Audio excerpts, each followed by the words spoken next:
Hello everyone, welcome back to Vishnu Smart Info YouTube channel and this is Mallikarjun. So ee roju the very interesting topic vachesi thermodynamics. Next mole concept gaseous state tarvata topic thermodynamics. Thermodynamics enduku important ante number of questions vachesi easy ga 2 questions vastayi ee chapter nunchi. Okay na? And also ఇది throughout physical కెమిస్ట్రీలో both class 11 and class 12 రెండు compare చేస్తే the most complex chapter. చాలా లెంతీగా ఎక్కువ topics discuss చేసుకునే topic అన్నమాట ఇది thermodynamics. And comparative గా చూస్తే కొంచెం డిఫికల్ట్ కూడా అని చెప్పొచ్చు. ఎందుకు అంటే దీన్ని అర్థం చేసుకునే విధానం బట్టి ఉంటది. థర్మోడైనమిక్స్ కొందరికి చాలా ఈజీ, కొందరికి చాలా డిఫికల్ట్. ఫస్ట్ ఆఫ్ ఆల్ దీని వెనుక లాజిక్ ఒకటే, బేసిక్ కాన్సెప్ట్స్ క్లియర్ ఉండాలి. మీకు ప్రాసెస్ యొక్క వెనుక ఉన్న డెరివేషన్ గానీ అవన్నీ కూడా క్లారిటీతో ఉంటే డెఫినెట్ గా థర్మోడైనమిక్స్ అనేది సింపుల్ టాపిక్ అయిపోతుంది. So without any further ado let's begin with the video. First thermodynamics. అయితే ఈ రోజు వీడియోలో today's topics in the video we are going to discuss introduction, basics, intensive and extensive properties, types of thermodynamic process and adiabatic, isothermal, isochoric, okay, cyclic process like that. Heat and work. ఈ third one ఉంది కదా, heat and work, it is very important.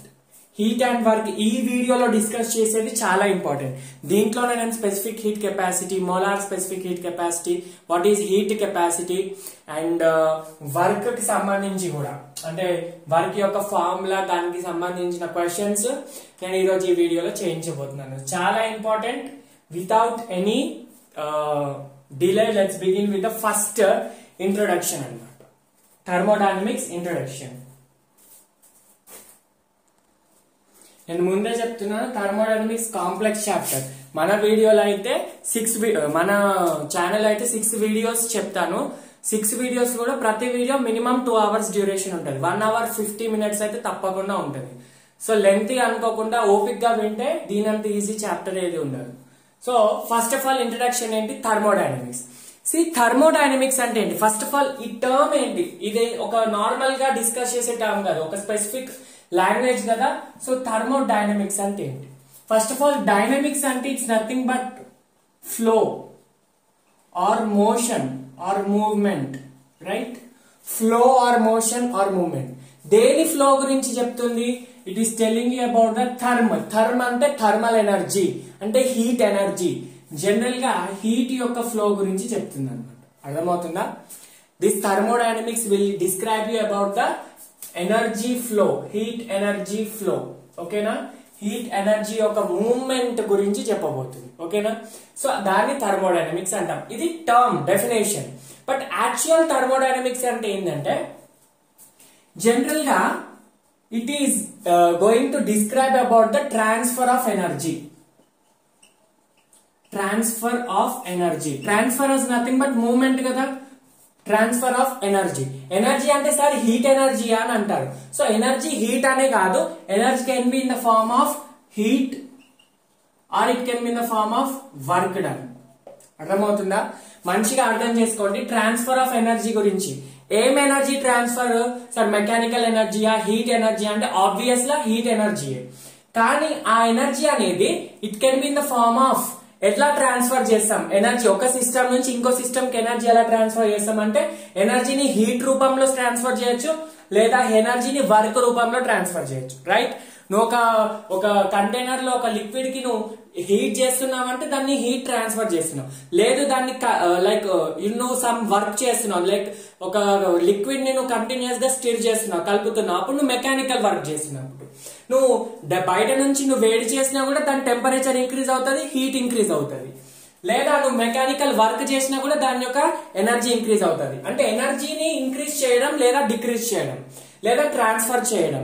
దీన్ని 2 different modes లో చేస్తాం. ఒకటి heat ద్వారానన్నా transfer చేయబడుతుంది, లేదా work ద్వారానన్నా energy transfer చేయబడుతుంది. ఓకేనా? థర్మోడైనమిక్స్ మొత్తంలో ఈ లైన్ చాలా important. Transfer of energy in the form of heat or in the form of work is said to be thermodynamics meaning అయితే ఇది. థర్మ్ అంటే హీట్ ఎనర్జీ, డైనమిక్ అంటే ఫ్లో. బట్ ఇది బేసిక్, కానీ యాక్చువల్ గా డెఫినేషన్ అంటే transfer of energy అనమాట. So అయితే in the form of heat or in the form of work. ఈ హీట్ వర్క్ అనేవి 5 స్టార్ ఇంపార్టెంట్ పాయింట్స్. ఈ హీట్ వర్క్ గురించి లెక్చర్ ఎండింగ్ లో చాలా పెద్ద డిస్కషన్ ఉంటుంది. సో ఇవి చాలా ఇంపార్టెంట్. అంటే నువ్వేమంటున్నావు, ఒక సిస్టమ్ లోని ఎనర్జీ నువ్వు బయటికి పంపించాలన్నా లేదా ఎనర్జీ తెచ్చుకోవాలన్నా రెండు ఫార్మ్స్ నుంచి తెచ్చుకుంటావు. అంటే హీట్ కి సంబంధించింది, which is related to something like temperature కి సంబంధించింది. ఎలా తెచ్చుకోగలుగుతావు హీట్ని అయితే ఎనర్జీని అయితే నువ్వు హీట్ ద్వారానన్నా తెచ్చుకుంటావు, లేదా వర్క్ ద్వారానన్నా తీసుకుంటావు. లేదా నువ్వు ఎనర్జీ ఇవ్వాలనుకుంటున్నావు, you should donate the energy to somebody else. So either you can donate in the form of heat or it can be in the form of work. ఇవి రెండింటి ఫార్మ్ లోనే donate చేయబడుతుంది. ఒక్కొక్కసారి work ఉండదు, only heat ఉంటుంది, ఒక్కొక్కసారి heat ఉండదు, only work ఉంటుంది. ఈ పాయింట్ అనేది చాలా ఇంపార్టెంట్ త్రూ అవుట్ థర్మోడైనమిక్స్ లో. సో థర్మోడైనమిక్స్ లో చాలా మంది కన్ఫ్యూజ్ అయ్యేది ఏంటంటే basic terms, thermodynamics terms. So ఆ టర్మ్స్ అనేటివి చాలా చాలా చాలా ఇంపార్టెంట్. ఎంత స్ట్రెచ్ చేసినా అంత తక్కువే. థర్మోడైనమిక్స్ టర్మ్స్ అనేవి చాలా ఇంపార్టెంట్. ఆ థర్మోడైనమికల్ ప్రాపర్టీస్ ఏంటో ఇక్కడ డిస్కస్ చేద్దాం. సో బేసిక్ థర్మోడైనమికల్ టర్మ్స్ అన్నమాట. సో ఈ టర్మ్స్ క్లియర్ గా ఉంటే మీకు త్రూ అవుట్ చాప్టర్ ఈజీగా ఉంటుంది. ఈ వీడియో మొత్తం బేసిక్సే, చాలా వరకు బేసిక్సే ఉంటాయి. సో బేసిక్ థర్మోడైనమికల్ టర్మ్స్ లో ఫస్ట్ వచ్చేసి ఏంటంటే we will discuss about the system. ఓకేనా, థర్మోడైనమికల్ సిస్టమ్. సార్ సిస్టమ్ అంటే ఏంటి? System is nothing but the place where you are doing some work. అర్థమవుతుందా? ఈ సిస్టమ్ అనేది థర్మోడైనమిక్ అనే కాదు, ఎక్కడైనా నువ్వు నార్మల్ జనరల్ ఎగ్జాంపుల్ గా తీసుకోవచ్చు. ఫర్ ఎగ్జాంపుల్ నేను మీకు క్లాస్ చెప్తున్నాను in a room. So room is my system. You guys are learning or studying in a class or in a room. So that room is your system. అర్థమవుతుందా? అంటే ఎక్కడైనా ఏదైనా process చేయబడితే, for example your mom is cooking in a kitchen. So kitchen is her system. So process ఎక్కడైనా చేయబడుతుందంటే ఆ place ని system అంటాం. కానీ ఇక్కడ థర్మోడైనమిక్స్ లో సిస్టమ్ ఏంటంటే system is a place where thermodynamical investigation is taking place. Thermodynamical investigation అంటే ఏంటి సార్? ఇంత పెద్ద టర్మ్ ఉంది అంటే ఏం లేదు. థర్మోడైనమికల్ అంటే సంథింగ్ రిలేటెడ్ టు హీట్. అంటే నువ్వు హీట్ గురించి లేదా హీట్ కి సంబంధించిన వర్క్ ఎక్కడైనా చేస్తున్నావో, వర్క్ అంటే మళ్ళీ మనం చెప్పుకున్న వర్క్ కాదు, జనరల్ గా ప్రాసెస్. అంటే హీట్ కి సంబంధించిన ప్రాసెస్ ఎక్కడైనా చేస్తున్నావో ఆ ప్లేస్ అనేది సిస్టమ్. ఫర్ ఎగ్జాంపుల్ నేను ఒక కంటైనర్ తీసుకున్నా, దాంట్లో గ్యాస్ ని ఫిల్ చేశాను. ఆ గ్యాస్ గురించి థర్మోడైనమికల్ టర్మ్స్ లో చెప్తున్నా. అప్పుడు నా కంటైనర్ అనేది సిస్టమ్. అర్థమవుతుందా? గ్యాస్ దేంట్లో అయితే ఉందో ఆ కంటైనర్ అనేది సిస్టమ్ అన్నమాట. So system is nothing but the place where the thermodynamical process is happening or you are investigating. నువ్వు చదవాలనుకుంటున్నావు లేదా చేస్తున్నావు ఒక ప్రాసెస్ ని. సో ఆ ప్లేస్ అనేది థర్మోడైనమికల్ సిస్టమ్. జనరల్ గా సిస్టమ్స్ ఎలా ఉంటాయి? ఒక బీకర్ గానీ ఉండొచ్చు, ఒక సిలిండర్, ఒక ఫ్లాస్క్ లేదా ఒక బెలూన్ గానీ. ఎక్కడైనా నువ్వు హీట్ గురించి, ఈ గ్యాసెస్ గురించి థర్మోడైనమికల్ వేలో చేస్తుంటే దాన్ని సిస్టమ్ అంటాం. అర్థమైందా? System is nothing but simple the place. Sir మరి సిస్టమ్ కి మిగతా ఏదైతే ఉంటుందో, సిస్టమ్ కాకుండా మిగతాది ఏదైతే ఉంటుందో దాన్ని సరౌండింగ్ అంటాం. అర్థమవుతుందా? సిస్టమ్ కాకుండా మిగతా ఏదైతే ఉంటుందో సరౌండింగ్. ఫర్ ఎగ్జాంపుల్ నేను ఒక కాఫీ కప్ తీసుకున్నాను, కాఫీ కప్ లో కాఫీ ఫిల్ చేశాను. సో ఆ కాఫీ కప్ లో నేను థర్మోడైనమికల్ ఇన్వెస్టిగేషన్ చేస్తున్నా. సో ఆ కాఫీ కప్ అనేది నా సిస్టమ్. కాఫీ కప్ అనేది సిస్టమ్. దాని చుట్టూ ఏదైతే ఉందో అదంతా సరౌండింగ్స్. కాఫీ కప్ కాకుండా మిగతాది ఏదైతే ఉందో మొత్తం ఎక్కడైనా ప్రాసెస్ ని సరౌండింగ్ అంటాం. అర్థమైందా? See you are doing a thermodynamical investigation in a coffee cup. అంటే ఇక్కడ కాఫీ హీట్ వేపర్స్ బయటకు వెళ్తున్నాయి కదా, which is something related to హీటే కదా. సో ఆ హీట్ ఎంత వెళ్తుంది, వాట్ ఎవర్, నువ్వు ఒక ప్రాసెస్ ని కనుగొంటున్నావు. సో ఈ ప్రాసెస్, ఈ ప్లేస్ ఉన్న కప్ అనేది, కాఫీ కప్ అనేది అది సిస్టమ్ అవుతుంది. ఆబ్వియస్, తెలిసిందే. దీని చుట్టూ ఏదైతే ఉందో, ఇప్పుడు నేను ఒక రూమ్ లో చేస్తున్నా, kitchen is the surrounding or the remaining all part. System కాకుండా, ఈ కాఫీ కప్ కాకుండా మిగతాది ఏది ఉందో అదంతా సరౌండింగ్ అని అంటాం. కానీ సరౌండింగ్ అంటే సార్ మరి ఎగ్జాంపుల్ ఇప్పుడు కాఫీ కప్ గురించి నువ్వు చదువుతున్నప్పుడు సరౌండింగ్ అంటే ఇప్పుడు కాఫీ కప్ కాకుండా మిగతాది ఏంటంటే kitchen room or hall room or your home or your colony అదంతా సరౌండింగ్ ఇంటికి వస్తుంది కదా సార్. మరి అవన్నీ కూడా మనం కన్సిడర్ చేయాలంటే చేయకూడదు. అంటే థర్మోడైనమిక్స్ లో చెప్తున్నా, జనరల్ గా అదంతా సరౌండింగే. కానీ థర్మోడైనమిక్స్ లో ఏంటంటే ఎక్కడి వరకు ద లిమిట్, అంటే నువ్వు ఈ కాఫీ కప్ కి సంబంధించిన ప్రాసెస్ ఎక్కడి వరకు నువ్వు చదవగలుగుతావు, నువ్వు చేసే ప్రాసెస్ ఇక్కడ, కానీ దీని ఎఫెక్ట్ ఎక్కడి వరకు ఉంటుంది, ఈ హీట్ వేపర్స్ ఎక్కడి వరకు వెళ్తున్నాయి, ఫర్ ఎగ్జాంపుల్ ఇంత హైట్ వరకు వెళ్తున్నాయి, లేదా ఈ కాఫీ కప్ లోని ఎనర్జీ ఎంత డిస్టెన్స్ వరకు ట్రాన్స్ఫర్ అవుతుంది. సో అక్కడి వరకే ఆ లిమిటెడ్ బౌండరీని సరౌండింగ్స్ లో తీసుకోవాలి. మిగతా అసలు దీనికి తర్వాత ఏదైతే ఉందో అదంతా సరౌండింగ్ అంటున్నాడు. కానీ యాక్చువల్ గా సరౌండింగ్ అంటే ఏంటి, నువ్వు థర్మోడైనమికల్ ఎఫెక్ట్ దాని యొక్క ఎఫెక్ట్ ఎక్కడి వరకు చూస్తున్నావు అదే సరౌండింగ్ అని తీసుకోవాలి. అర్థమవుతుందా సార్? మరి సిస్టమ్ ప్లస్ సరౌండింగ్, ఇప్పుడు కాఫీ కప్ ఉంది, మిగతా అంతా ప్లేస్ సరౌండింగ్ అన్నాం. సో సిస్టమ్ సరౌండింగ్ మొత్తం కలిపేస్తే ఏమవుతుందంటే యూనివర్స్ అవుతుంది. ఓకేనా? మన యూనివర్స్ లో ఏదైనా కూడా నువ్వు ఏదైనా ప్రాసెస్ లో థర్మోడైనమికల్ ఇన్వెస్టిగేషన్ చేస్తున్నావు, అది సిస్టమ్, మిగతాదంతా సరౌండింగ్. సిస్టమ్ ని సరౌండింగ్ కలిపితే యూనివర్స్ అవుతుంది, అంతే కదా? ఈ యూనివర్స్ లో నువ్వు ఒక ప్లేస్ థర్మోడైనమిక్ ప్రాసెస్ చేస్తున్నావు, that place is system, remaining అంతా సరౌండింగ్.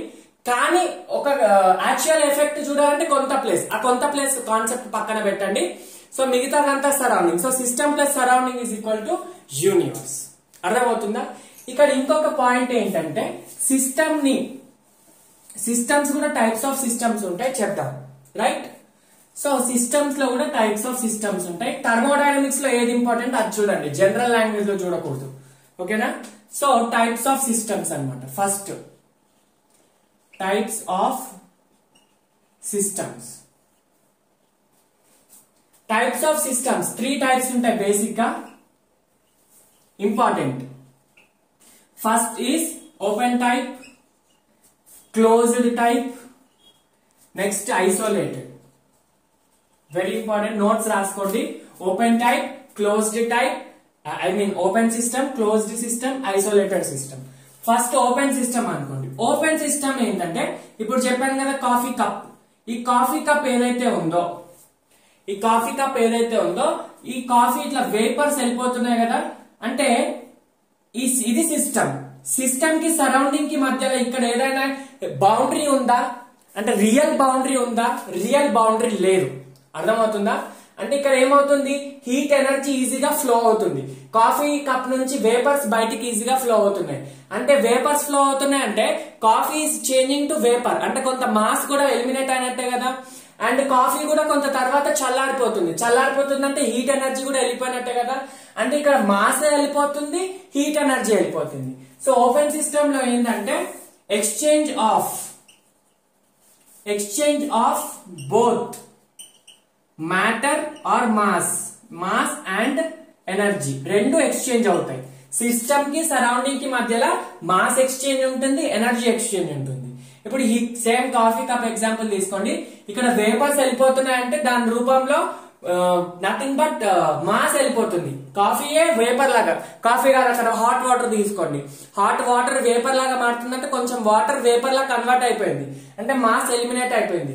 నెక్స్ట్ కొంతసేపు తర్వాత హాట్ వాటర్ కూల్ అవుతుంది, దాని మీనింగ్ అంటే ఎనర్జీ కూడా, అంటే హీట్ ఎనర్జీ కూడా బయటికి వెళ్ళిపోయినట్టే కదా. So both mass and energy transfer జరుగుతుంది ఎక్కడ? Open system. Next closed system. ఇక్కడ బౌండరీ వచ్చేసి ఇమాజినరీ బౌండరీ. ఇక్కడ ఇంపార్టెంట్, కనిపిస్తుందా? ఇక్కడ ఇంకొక పాయింట్ రాసుకోండి. ఇక్కడ బౌండరీ వచ్చేసి imaginary boundary. Boundary is imaginary. అంటే ఎక్కడ ఈ ప్లేస్ లో అంటే కాఫీ తర్వాత నీ ఎక్కడ క్లోజ్ లిడ్ లేదు, మూత లాంటిది ఏం లేదు కాబట్టి బౌండరీ అనేది ఇమాజినరీ. బౌండరీ అంటే ఏంటి?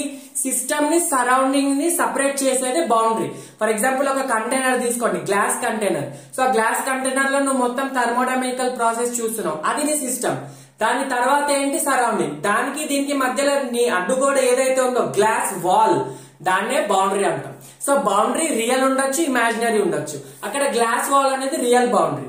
ఇక్కడ చూడండి, ఇక్కడ ఎలాంటి బౌండరీ లేదు. సో ఈ పార్ట్ లో బౌండరీ ఇమాజినరీ.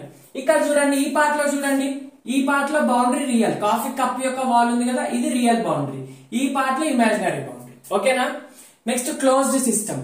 క్లోజ్డ్ సిస్టమ్ లో ఏమైతుందంటే నువ్వు ఈ ఒక కంటైనర్ క్లోజ్డ్ జార్ తీసుకున్నావు, ఆ జార్ లో నువ్వు థర్మోడైనమికల్ నువ్వు హీట్ చేస్తున్నావు, కూల్ చేస్తున్నావు, వాట్ ఎవర్ చేస్తున్నావు, కానీ అక్కడ నుంచి ఎలాంటి ఎలిమినేషన్ ఆఫ్ మాస్ జరగట్లేదు, లేదా మాస్ లోపలికి కానీ బయటికి కానీ రావట్లేదు, నంబర్ ఆఫ్ మోల్స్ కానీ లోపలికి కానీ బయటికి కానీ రావట్లేదు.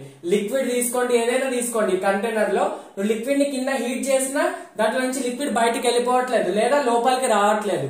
అంటే ఇక్కడ ఏంటి, మాస్ ఎక్స్చేంజ్ జరగదు. క్లోజ్డ్ సిస్టమ్ లో మాస్ ఎక్స్చేంజ్ జరగదు, బట్ హీట్ ఎనర్జీ ఎక్స్చేంజ్ జరుగుతుంది. ఎందుకంటే ఇక్కడ బౌండరీ ఉంది కదా, ఈ బౌండరీ అనేది కండక్టింగ్ బౌండరీ అన్నమాట. క్లోజ్డ్ సిస్టమ్ లో బౌండరీ ఈస్ కండక్టింగ్. కండక్టింగ్ అంటే ఏంటి, హీట్ ఎనర్జీని కండక్ట్ చేస్తుంది. కండక్టింగ్ నార్మల్ గా కండక్టర్ అంటే ఏంటి, ఎలక్ట్రిసిటీని పాస్ చేస్తే అది కండక్టర్ అంటాం. ఇక్కడ కూడా హీట్ ఎనర్జీని పాస్ చేసినా కూడా దాన్ని కండక్టర్ అంటాం. సో ఈ బౌండరీలో హీట్ ఎనర్జీ పాస్ అవుతుంది కాబట్టి దీన్ని ఎనర్జీ ఎక్స్చేంజ్ జరుగుతుంది అనమాట. Energy exchange. సింపుల్ ఎగ్జాంపుల్, ఒక నార్మల్ స్టీల్ బాక్స్ లో మీరు హాట్ మిల్క్ యాడ్ చేయండి. నార్మల్ స్టీల్ బాక్స్ లో హాట్ మిల్క్, ఆ బాక్స్ క్లోజ్డ్ ఉండాలి. కొద్దిసేపటి తర్వాత ఫస్ట్ ఎంత 1 లీటర్ ఆఫ్ మిల్క్ యాడ్ చేశారనుకోండి, ఫస్ట్ ఎంత ఉంటుందో ఒక 1 అవర్ తర్వాత లేదా 5 అవర్స్ తర్వాత వచ్చారు, 5 అవర్స్ తర్వాత కూడా అది 1 లీటర్ ఆఫ్ మిల్కే ఉంటుంది. మాస్ ఎక్కడ కూడా ఎక్స్చేంజ్ అవ్వలేదు. కానీ ఆ మిల్క్ ఫస్ట్ హాట్ మిల్క్ ఉండే, కానీ ఇప్పుడు తర్వాత చూస్తే ఏమవుతుంది, కోల్డ్ మిల్క్ అవుతుంది కదా, కూల్ అయిపోతుంది మిల్క్ అంతా. అంటే ఎనర్జీ వెళ్ళినట్టే, అంటే హీట్ లాస్ అయితేనే కదా కోల్డ్ అయ్యేది. సో ఎనర్జీ ఎక్స్చేంజ్ జరిగింది అనమాట. Next isolator system. Isolator system ఏమైతుందంటే వెరీ ఇంపార్టెంట్, ఆబ్వియస్గా ఇదంతా క్లోజ్ అయి ఉంటుంది, కండక్టర్ అంతా క్లోజ్, ఐ మీన్ బీకర్ అంతా క్లోజ్ అయి ఉంటుంది, కానీ ఇక్కడ ఏదైతే బౌండరీ ఉందో అది ఐడియాబేటిక్ బౌండరీ అన్నమాట. ఐడియాబేటిక్. ఐడియాబేటిక్ అంటే హీట్ ఎక్స్చేంజ్ జరగనివ్వదు. Heat exchange doesn't occur. ఇప్పుడు చూడండి, నార్మల్ గా థర్మో ఫ్లాస్క్ తీసుకోండి, థర్మాస్ ఫ్లాస్క్, టీ నార్మల్ గా టీ గానీ కోల్డ్ వాటర్ కి మనం బాటిల్స్ యూజ్ చేస్తాం కదా, అవి 24 అవర్స్ 12 అవర్స్ 30 అవర్స్ అలా ఎలా హీట్ ఉంటాయి, ఫస్ట్ వేసినప్పుడు అంతే హీట్ ఉంటాయి.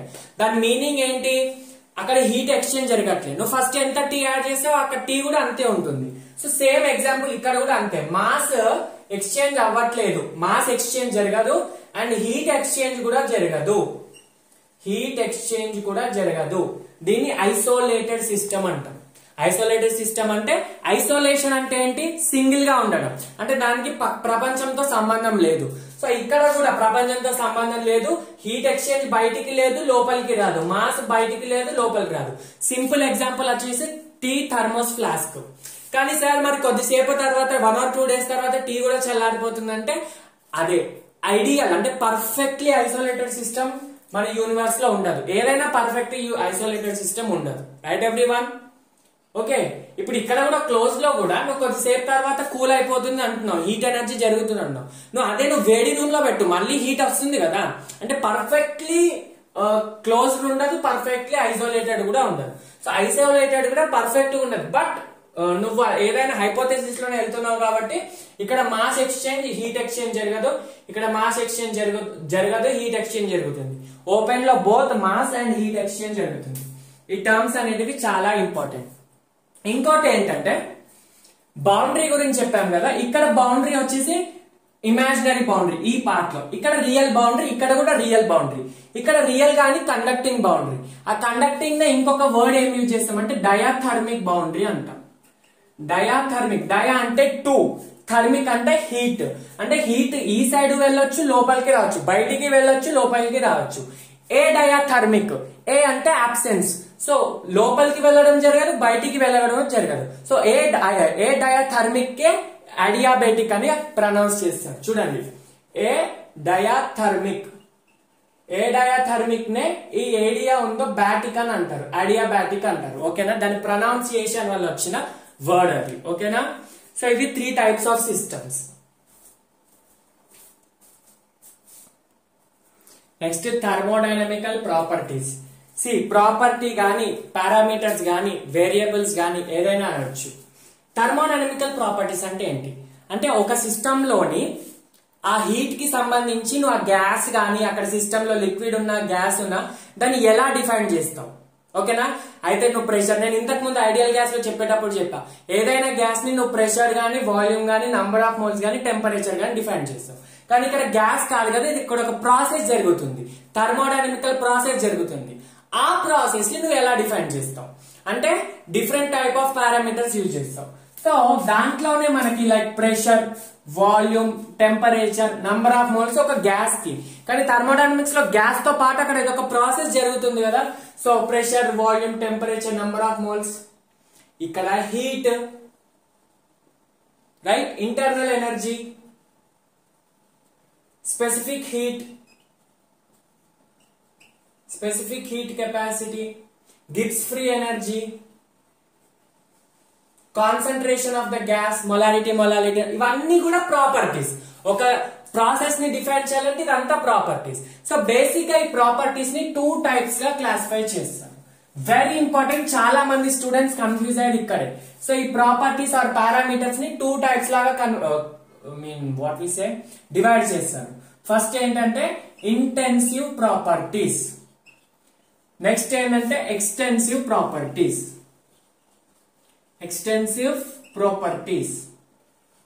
ఇంటెన్సివ్ ప్రాపర్టీస్ అంటే ఏంటి, ఎక్స్టెన్సివ్ ప్రాపర్టీస్ ఏంటి? ఫస్ట్ చూడండి, ఇప్పుడు ఇంటెన్సివ్ ప్రాపర్టీ అని ఎక్స్టెన్సివ్ ప్రాపర్టీ అని ఎగ్జాంపుల్స్ కంటే ముందు ఫస్ట్ డెఫినేషన్ ఏంటో చూడండి.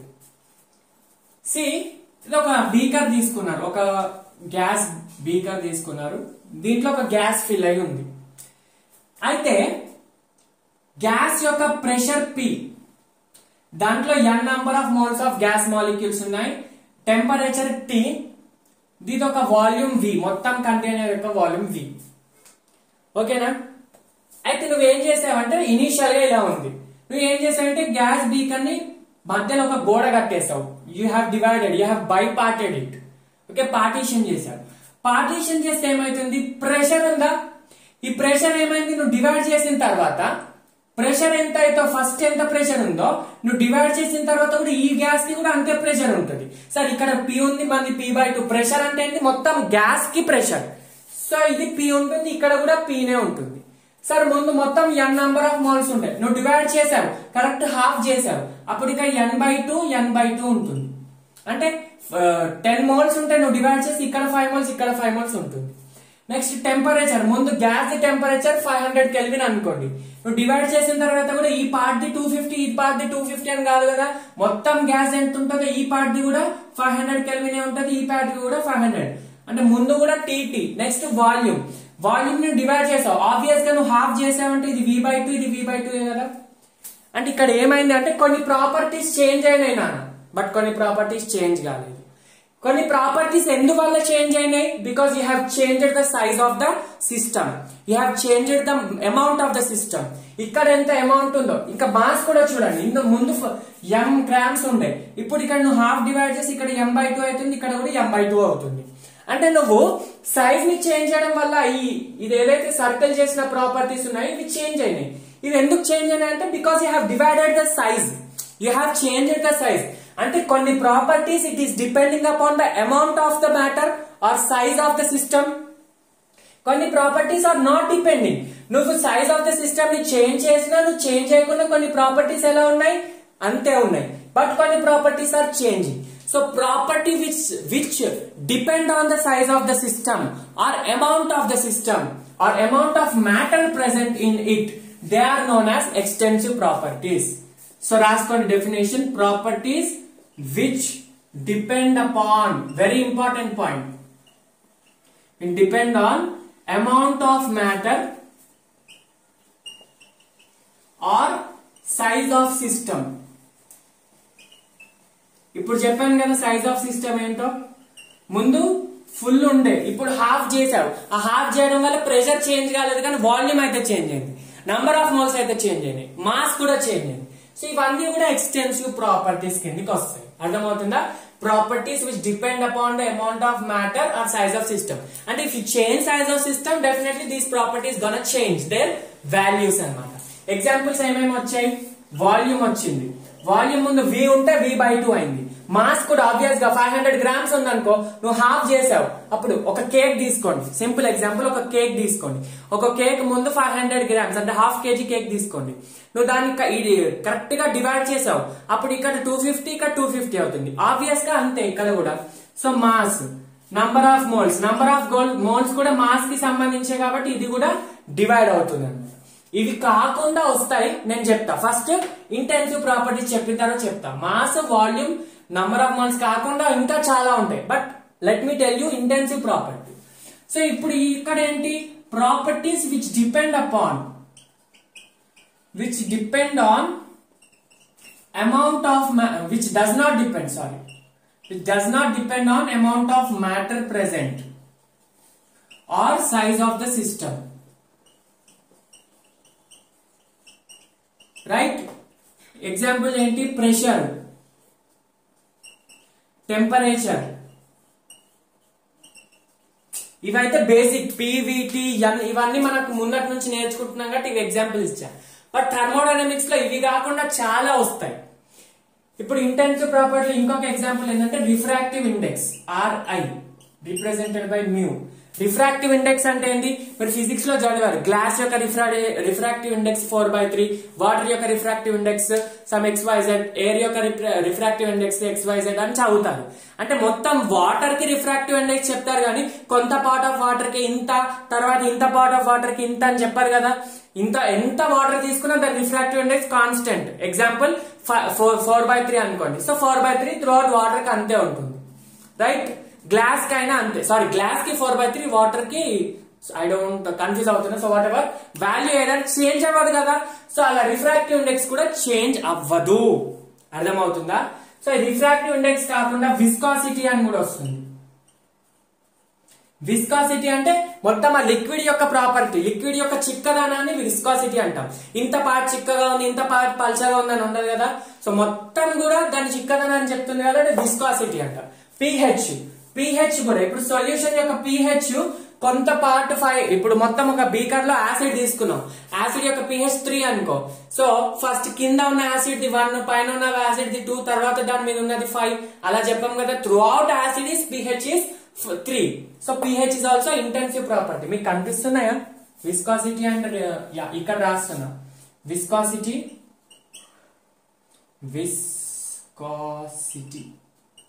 and what, pH. So these are all intensive properties. ఇంకా ఉంటాయి ఎగ్జాంపుల్స్ థర్మోడైనమిక్స్ కి సంబంధించి. ఇంకా specific heat capacity, specific heat capacity of water ఎంత, 4.13 సమ్ ఎగ్జాంపుల్ అంతా ఉంటుంది వాటర్ యొక్క specific heat capacity. So water మొత్తానికి ఆ specific heat capacity C value, కానీ కొంత వాటర్ కి ఇంత, మిగతా దానికన్నా డివైడ్ చేయలేం కదా. సో ఇది స్పెసిఫిక్ హీట్. మళ్ళీ హీట్ కెపాసిటీ వేరే, స్పెసిఫిక్ హీట్ కెపాసిటీ వేరే. ఓకేనా, రైట్? నెక్స్ట్ వచ్చేసి కాన్సన్ట్రేషన్ టర్మ్స్. ఇక్కడ ఎగ్జాంపుల్ సరిపోవట్లే, నేను రాస్తున్నాను ఇక్కడ కాన్సన్ట్రేషన్ టర్మ్స్. పాయింట్స్ ఎప్పటికప్పుడు నోట్ చేసుకోవాలి.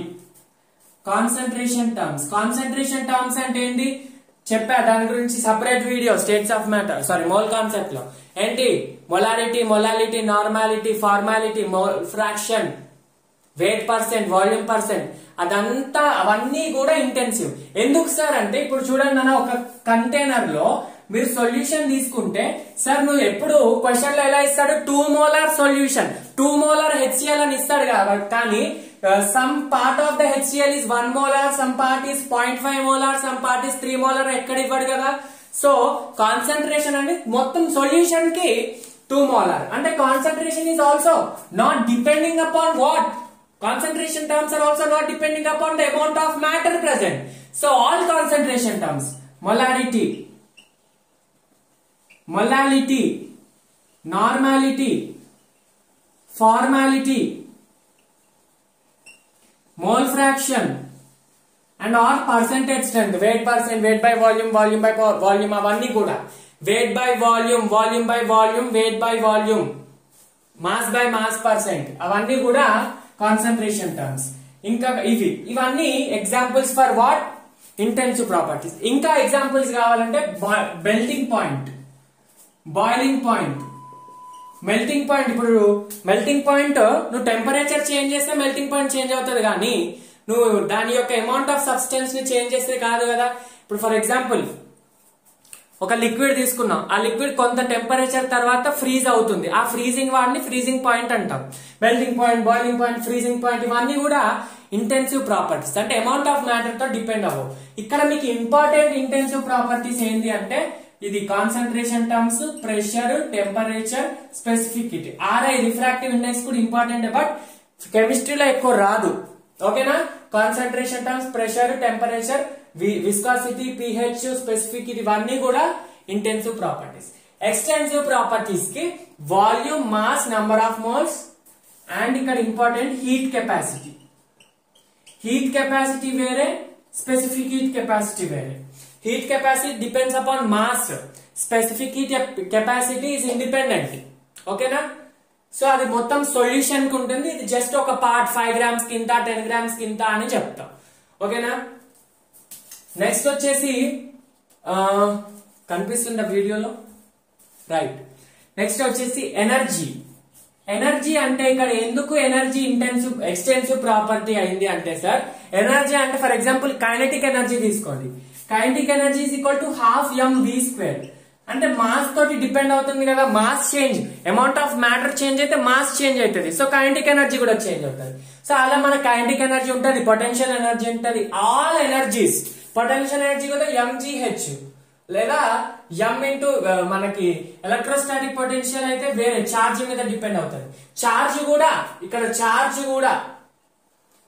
ఆర్ ఆల్సో ఎక్స్టెన్సివ్ ప్రాపర్టీ, అంతేనా, అమౌంట్ ఆఫ్ మ్యాటర్ కి చేంజ్ అయిపోతుంది. నెక్స్ట్ ఇక్కడ వెరీ ఇంపార్టెంట్, ఇవన్నీ కాదు ఇప్పుడు చెప్పేది చాలా ఇంపార్టెంట్. అన్ని ఎనర్జీ టర్మ్స్ అన్నాను కదా, ఏంటి మనకి ఇక్కడ వచ్చే అన్ని energy, internal energy, Gibbs free energy, entropy is also but nothing but amount of freeness, అంటే అది కూడా ఎనర్జీయే, రైట్. అమౌంట్ ఆఫ్ ర్యాండమ్నెస్ అంటాం, అది కూడా mass dependent fraction.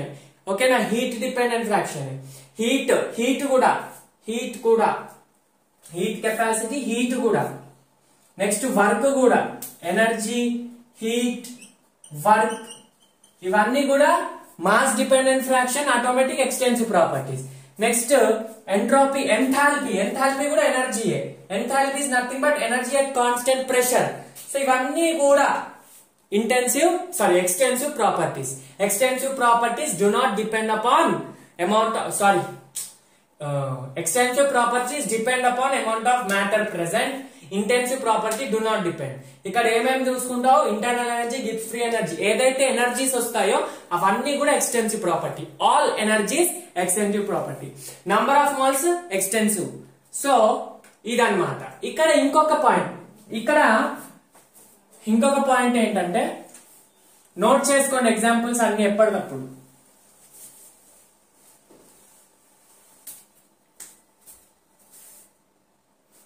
Very important point, ratio of any two extensive properties is an intensive property.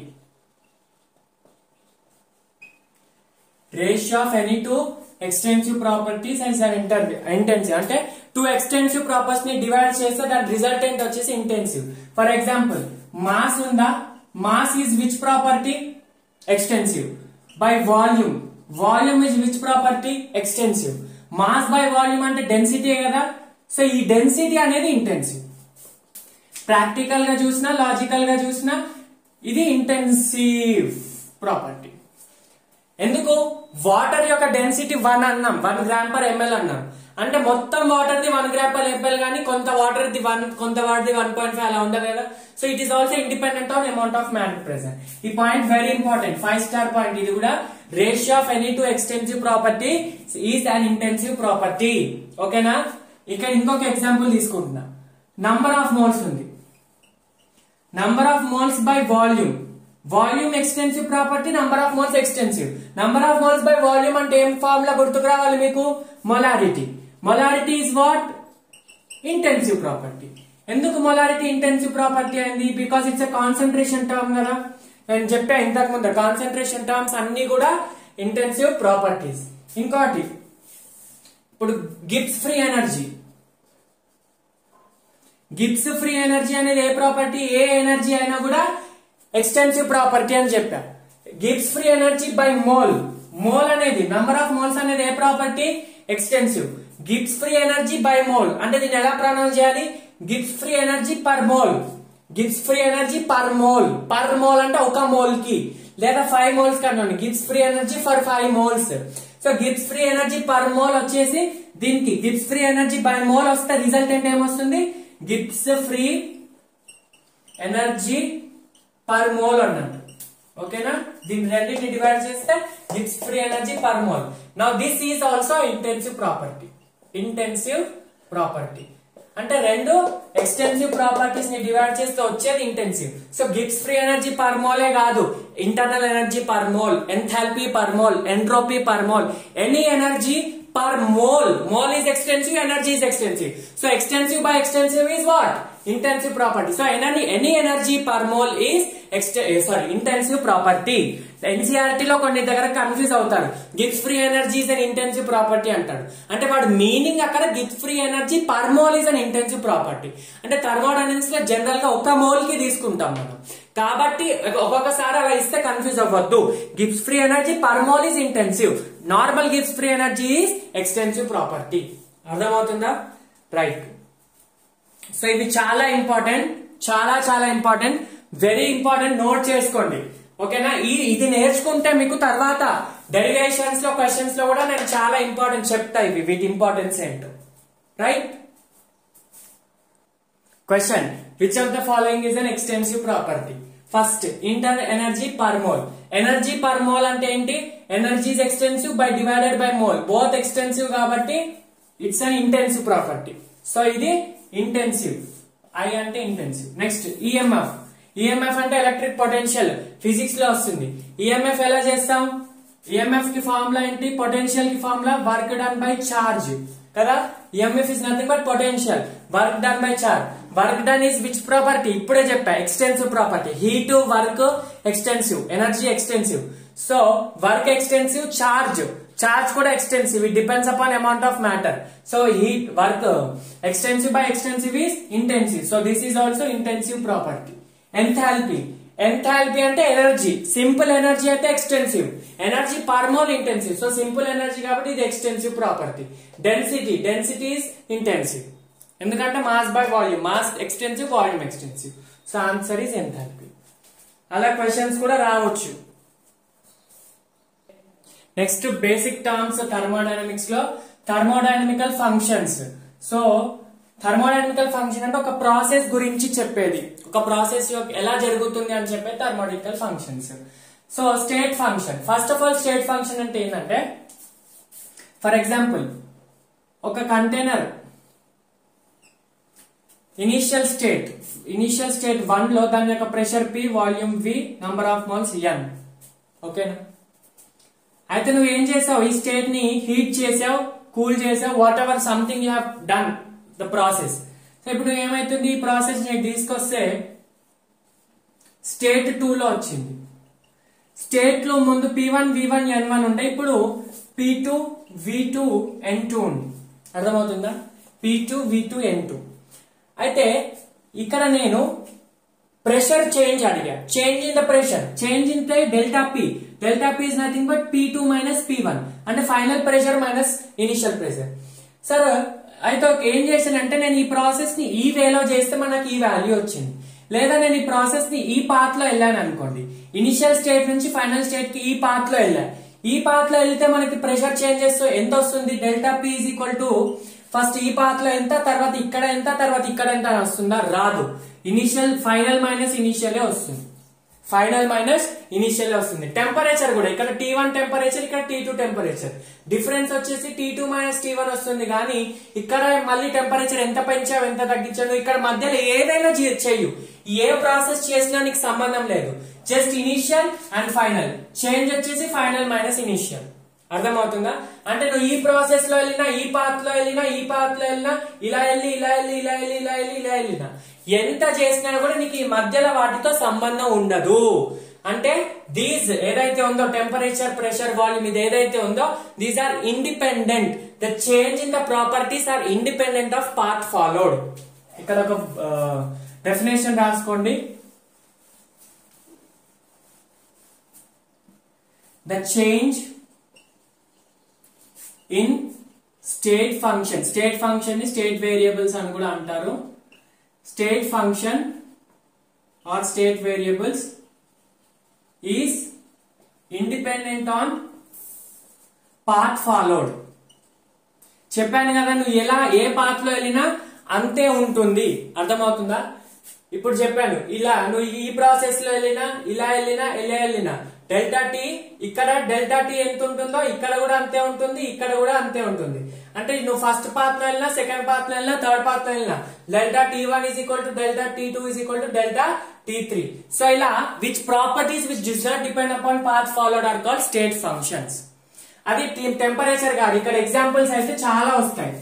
Pressure, temperature, number of moles, energy, enthalpy, Gibbs free energy అన్ని వస్తాయి, చాలా వస్తాయి. సో ఈ examples గుర్తుండాలంటే మీకు పాత్ ఫంక్షన్ చెప్పాలి. పాత్ ఫంక్షన్ చెప్తే state function యొక్క ఎగ్జాంపుల్స్ ఈజీగా గుర్తుంటాయి. ఫస్ట్ ఇదైతే అర్థమైంది కదా, ఇనిషియల్ స్టేట్ నుంచి ఫైనల్ స్టేట్ కి నువ్వు ఈ పాత్ లో వెళ్ళినా, ఈ పాత్ లో వెళ్ళినా, ఈ పాత్ లో వెళ్ళినా టెంపరేచర్ డిఫరెన్స్ సేమ్ ఉంటుంది. అర్థమైంది? ఇంకొక ఎగ్జాంపుల్ ఇస్తా. ఫర్ ఎగ్జాంపుల్ ఇక్కడ నుంచి స్టార్ట్ చేసావు థర్మోడైనమికల్ ప్రాసెస్, ఇలా వెళ్ళి ఇలా వెళ్ళి ఇలా వెళ్ళి మళ్ళీ ఇనిషియల్ స్టేట్ లోకి వచ్చావు. మళ్ళీ ఇనిషియల్ స్టేట్ లో ఫస్ట్ T1 టెంపరేచర్ ఉండే, నువ్వు మళ్ళీ అదే స్టేట్ లోకి వచ్చావు కాబట్టి చేంజ్ ఇన్ ద టెంపరేచర్ ఏమవుతుంది, ముందు ఎంత ఉందో తర్వాత కూడా అంతే ఉంది. అంటే ఇప్పుడు చేంజ్ ఇన్ ద టెంపరేచర్ ఎంత అయింది, 0 అయింది. ఎందుకు 0 అయింది sir? Why 0? Because a path లో, ఏ ఫంక్షన్ లో వెళ్ళావో, సారీ ఏ స్టేట్ నుంచి వెళ్ళావో అదే స్టేట్ కి రిటర్న్ అయ్యావు. నువ్వు మధ్యలో ఏ పాత్ ఫాలో అయినా నీతో సంబంధం లేదు, because temperature is state function. So అంటే సైక్లిక్ ప్రాసెస్ అన్నట్టే కదా, నువ్వు ఏ పాత్ లో నుంచి అక్కడికి వచ్చావంటే సైక్లిక్ ప్రాసెస్. సైక్లిక్ ప్రాసెస్ లో ఏమవుతుంది, ఇనిషియల్ ఎంత ఉందో ఫైనల్ అంతే ఉంటుంది. సో కాబట్టి ఇక్కడ డిఫరెన్స్ ఏంటి, 0. సో అది టెంపరేచర్ గానీ, ప్రెషర్ గానీ, వాల్యూమ్ గానీ ఏదైనా గానీ స్టేట్ ఫంక్షన్ యొక్క డిఫరెన్స్ వచ్చేసి 0 అవుతుంది. ఎక్కడ? Cyclic function. ఎందుకు initial state final state same కాబట్టి అలా అన్నమాట. ఇప్పుడు నెక్స్ట్ పాత్ ఫంక్షన్ ఏంటో చూడండి. ఇవన్నీ ఇంత డీటెయిల్ గా చెప్పాలని ఎందుకంటే ఫ్యూచర్ అంటే అప్కమింగ్ వీడియోస్ థర్మోడైనమిక్స్ లో చాలా యూజ్ అవుతాయి. నెక్స్ట్ పాత్ ఫంక్షన్ ఏం లేదు, సింపుల్, దానికి ఆపోజిట్. పాత్ ఫంక్షన్ ఏంటంటే ఫర్ ఎగ్జాంపుల్ ఒక ఈ స్టేట్ నుంచి ఈ స్టేట్ కి వెళ్ళావు, ఒక థర్మోడైనమికల్ ప్రాసెస్ ఇక్కడ నుంచి ఇక్కడికి వెళ్ళావు. సో నువ్వు ఇలా వెళ్తే ఫర్ ఎగ్జాంపుల్ వర్క్ వచ్చేసి వర్క్ చేయడం ఎంత అవుతుంది, W1 వర్క్ చేసావు. అప్పుడు ఇలా వెళ్ళావనుకో అప్పుడు W2 వర్క్ చేయాల్సి వస్తుంది. ఇలా వెళ్ళావనుకో W3 వర్క్ చేయాల్సి వస్తుంది. అంటే సార్ మరి W1 is equal to W2 is equal to W3 అంటే no, W1 is not equal to W2 is not equal to W3. ఇక్కడ ఎంత ఉందో ఇక్కడ వేరేగా ఉంటుంది. అంటే నువ్వు ఈ పాత్ లో వెళ్తేనేమో W2 వర్క్ చేయాలి, ఈ పాత్ లో వెళ్తే W1 చేయాలి, ఈ పాత్ లో వెళ్తే W3 చేయాలి. ఎందుకు సార్ అలా అంటే బికాస్ నువ్వు పాత్ ఫాలో అయిన దాన్ని బట్టి నీ ఫంక్షన్, నీ యొక్క ఏమంటారు స్టేట్, ఈ పాత్ ఫంక్షన్ చేంజ్ అయిపోతుంది. పాత్ ఫాలో అయినప్పటికీ నీ వాల్యూ చేంజ్ అవుతుంది. ఫర్ ఎగ్జాంపుల్ ఇక్కడ నుంచి ఇక్కడికి వెళ్తే 100 జౌల్స్ పట్టింది, అది ఇక్కడ నుంచి ఇక్కడికి 75 పట్టొచ్చు, ఇక్కడ నుంచి ఇక్కడికి 80 పట్టొచ్చు. సో మొత్తం డిఫరెన్స్ ఎందుకు వచ్చింది, పాత్ నువ్వు ఇక్కడ నుంచి ఇక్కడికి సింపుల్ వర్క్ చేయొచ్చు, ఇక్కడ నుంచి ఇక్కడికి ఎక్కువ వర్క్ చేయాలి, ఇక్కడ నుంచి తక్కువ చేయాలి. అంటే work is a path function. అంటే దాని value, the magnitude of path function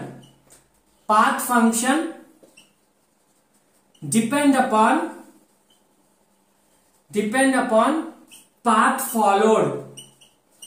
A path లో వెళ్తున్నావో దాని మీద డిపెండ్ అవుతుంది కాబట్టి పాత్ ఫంక్షన్. సార్ మరి ఏది స్టేట్ ఫంక్షన్ ఏది పాత్ ఫంక్షన్ మేము ఎలా గుర్తు పెట్టుకోవాలంటే ఒకటి పాత్ ఫంక్షన్ యొక్క ఎగ్జాంపుల్స్ గుర్తు పెట్టుకుంటే స్టేట్ ఫంక్షన్స్ వచ్చినట్టే.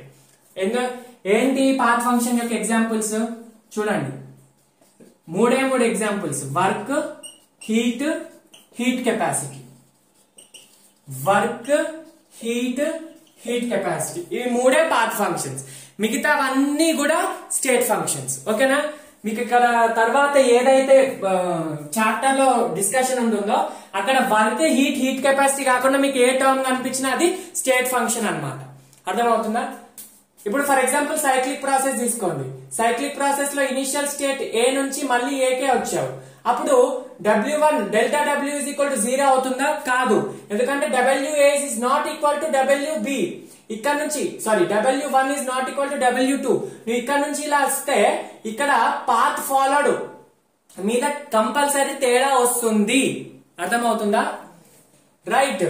ఇంతకు ముందు W1 is equal to W2 కాబట్టి 0. Temperature 1 is equal to temperature 2 కాబట్టి 0. కానీ ఇక్కడ W1 is not equal to W2. It is different. So it is not 0. Delta W not 0. Same. Delta Q not 0. Same. Delta heat capacity also not 0. Delta C. Delta S. S is the heat capacity. అర్థమవుతుందా? They are not equal to 0 అన్నమాట. ఆ points చాలా important. ఏంటంటే work, heat capacity. మిగతా అన్ని జీరోనే. Temperature, pressure, volume, number of moles, Gibbs free energy, internal energy, entropy, enthalpy, standard Gibbs free energy, ఏదైనా కానీ they all are state functions. Remaining 3 ఇదేదైతే వర్క్, హీట్ కెపాసిటీ, ఇవి 3 మాత్రం పాత్ ఫంక్షన్స్. ఓకేనా? చాలా ఇంపార్టెంట్. నోట్స్ రాసుకోండి. Please write the notes everybody. చూడండి next example. Next question. Find intensive property and state variable. Concentrate చేయండి. Intensive property and state variable among the following. Intensive. First enthalpy ఏంటి?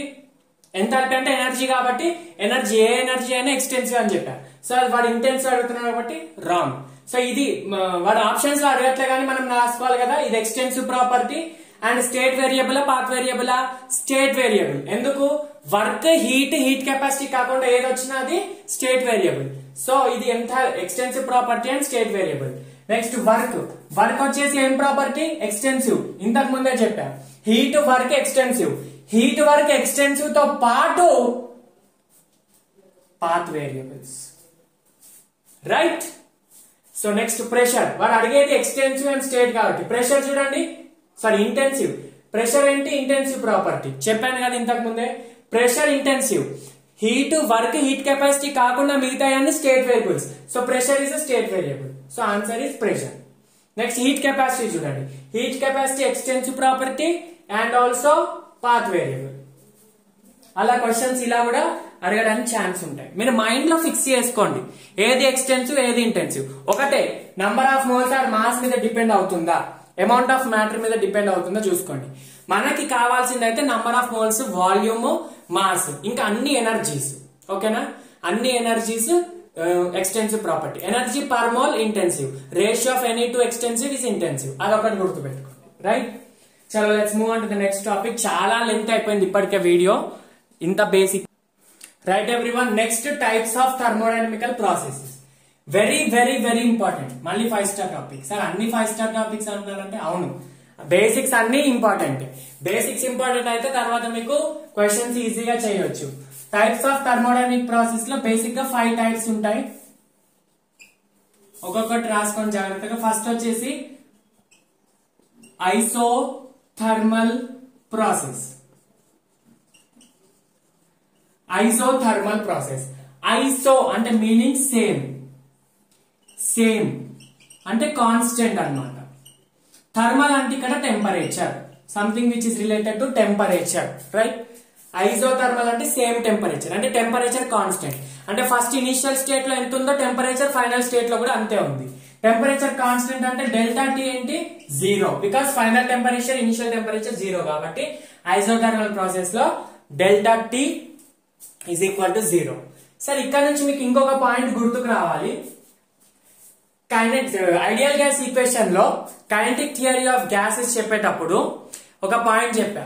Kinetic energy of ideal gas depends only upon temperature అని చెప్పా. Very very important. Kinetic energy depends only upon temperature అని చెప్పాను. Temperature పెరిగితే kinetic energy పెరుగుతుంది. Temperature constant ఉంటే kinetic energy constant ఉంటుంది. Temperature తగ్గితే కైనెటిక్ ఎనర్జీ తగ్గుతుంది. సరే, ఇక్కడ టెంపరేచర్ తగ్గింది అంటే కైనెటిక్ ఎనర్జీ తగ్గింది కదా. సో ఇక్కడ కైనెటిక్ ఎనర్జీ చేంజ్ కూడా టెంపరేచర్ 0 అంటే ఐసోథర్మల్ లో కైనెటిక్ ఎనర్జీ కూడా సారీ, టెంపరేచర్ కాన్స్టెంట్ అంటే కైనెటిక్ ఎనర్జీ కూడా కాన్స్టెంట్ కదా. సో ఇక్కడ కైనెటిక్ ఎనర్జీ కాన్స్టెంట్ అంటే సింపుల్ గా ఇంటర్నల్ ఎనర్జీ కాన్స్టెంట్ అన్నమాట. ఓకేనా, internal energy is nothing but kinetic energy for ideal gas. సరే, ఇంటర్నల్ ఎనర్జీ అంటే ఏంటి? Sum total of all energies, kinetic, potential, rotational, vibrational అన్ని ఎనర్జీస్ యొక్క ఎనర్జీస్ ని ఇంటర్నల్ ఎనర్జీ అంటాం.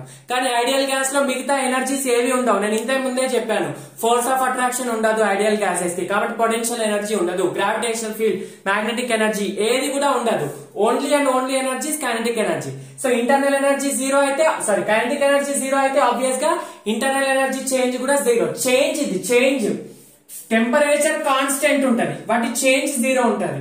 ఫైనల్ ఎంత ఉందో అంతే. ఇప్పుడు ఇంటర్నల్ ఎనర్జీ కూడా ఫైనల్ ఎంత ఉందో అంతే. డెల్టా యూ వద్దు, representation delta U, delta U, delta U internal energy is represented by delta U. ఇది చాలా ఇంపార్టెంట్ ఐసోథర్మల్ ప్రాసెస్ లో. ఇది ఒక్క వర్డ్ గుర్తుపెట్టుకుంటే మీకు very important. Delta T zero, delta U zero. Next వచ్చేసి ఐసో థర్మల్ అయిపోయింది కదా. Next adiabatic process. ఐడియాబెటిక్ అంటే ఇంతకు ముందే చెప్పాను. ఐడియాబెటిక్ అంటే మనం isolated system, open close isolated. Isolated లో హీట్ ఎక్స్చేంజ్ జరగదు, టెంపరేచర్ మాస్ ఎక్స్చేంజ్ జరగదు, హీట్ ఎక్స్చేంజ్ జరగదు, మాస్ ఎక్స్చేంజ్ జరగదు. So heat exchange, mass exchange జరగదు అంటే delta Q zero. Q is nothing but heat. ముందు ఆ సిస్టమ్ యొక్క హీట్ ఎంత ఉంటుందో తర్వాత కొంత టైం తర్వాత కూడా ఆ సిస్టమ్ యొక్క హీట్ అంతే ఉంటుంది. అంటే change in heat is equal to zero for adiabatic process. ఈ పాయింట్ కూడా చాలా చాలా చాలా ఇంపార్టెంట్, రైట్? ఇక్కడ there is no heat exchange.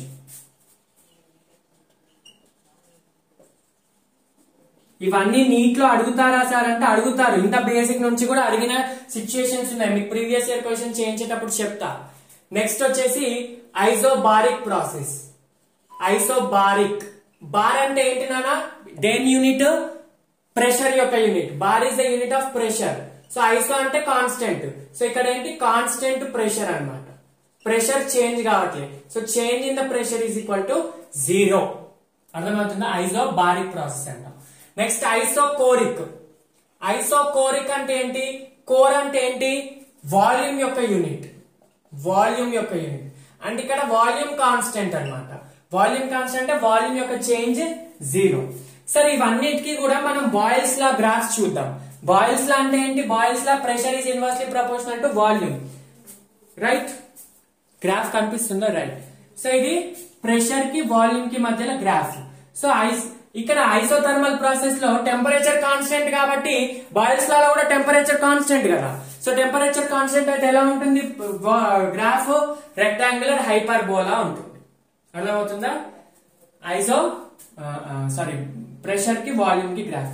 ఇక్కడ కూడా చూడండి, ప్రెషర్ వాల్యూమ్, ఇది ఐసోథర్మల్. ఐడియాబెటిక్ కి ఇది చాలా ఎక్కువగా ఉంటుంది. బాయిల్స్ లో టెంపరేచర్ కాన్స్టెంట్ ఉండాలి, కానీ ఐడియాబెటిక్ లో టెంపరేచర్ కాన్స్టెంట్ లేదు, హీట్ జీరో. కాబట్టి ప్రెషర్ కి ఇన్వర్స్ కి దీనికంటే తేడా వస్తుంది. అంటే స్లోప్ దీనికంటే ఎక్కువగా ఉంటుంది అనమాట. స్లోప్ దీనికంటే ఎక్కువగా ఉంటుంది. ఇది adiabatic. Slope of adiabatic is greater than isothermal. ఎందుకంటే బాయిల్స్ లా ప్రకారం ప్రెషర్ ఈస్ ఇన్వర్స్లీ అంటే నార్మల్ ఇలా రావాలి. కానీ ఇక్కడ బాయిల్స్ లా టెంపరేచర్ కాన్స్టెంట్ ఇక్కడ ఉండాలి. సో ఇక్కడ ఉంది, ఇక్కడ లేదు కాబట్టి ఇంకా ఎక్కువ స్లోప్ వస్తుంది, మోర్ స్లోప్. అర్థమవుతుందా? అంటే ఇప్పుడు ఒక క్వశ్చన్ లో ఇలా ఇచ్చాడు అనుకోండి, 2 గ్రాఫ్స్ ఇలా ఇచ్చాడు. ఈ రెండిట్లో ఏది ఐసోథర్మల్, ఏది ఐడియాబెటిక్ అంటే first the isothermal, second the adiabatic. Adiabatic కి ఎక్కువ ఉండాలి స్లోప్, అంటే ఇంకా కిందికి ఉండాలి. స్లోప్ ఎక్కువ అంటే ఇంకా డీపర్ గా ఉండాలి. సో ఇది ఐడియాబెటిక్, ఇది ఐసోథర్మల్. ఓకేనా? Slope is greater. This point is important. Next isobaric. Isobaric లో ఏం constant? Volume constant, sorry pressure constant. Pressure constant అంటే ప్రెషర్ వాల్యూ చేంజ్ అవ్వట్లేదు. సో ఇలా ఉంటది. వాల్యూమ్ ఎంత చేంజ్ అయినా కూడా ప్రెషర్ చేంజ్ అవ్వదు. ఇలా ఉంటది అనమాట గ్రాఫ్. నెక్స్ట్ ఇక్కడ వాల్యూమ్ కాన్స్టెంట్. వాల్యూమ్ కాన్స్టెంట్ అంటే ప్రెషర్ ను ఎంత చేంజ్ చేసినా కూడా వాల్యూమ్ ఇంతే ఉంటది, ఇక్కడ చేంజ్ అవ్వదు. సో వాల్యూమ్ ఇలా ఉంటది. ప్రెషర్ చేంజ్ అవుతుంది బట్ వాల్యూమ్ ఎంత ఉంది? అంతే ఉంది, రైట్? అవి గ్రాఫ్స్ అన్నమాట. ఓకేనా?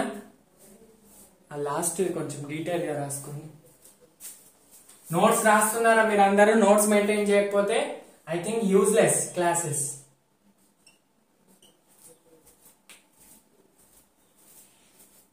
ఇవన్నీ డిఫరెంట్ కైండ్స్ ఆఫ్ ప్రాసెసెస్ అన్నమాట.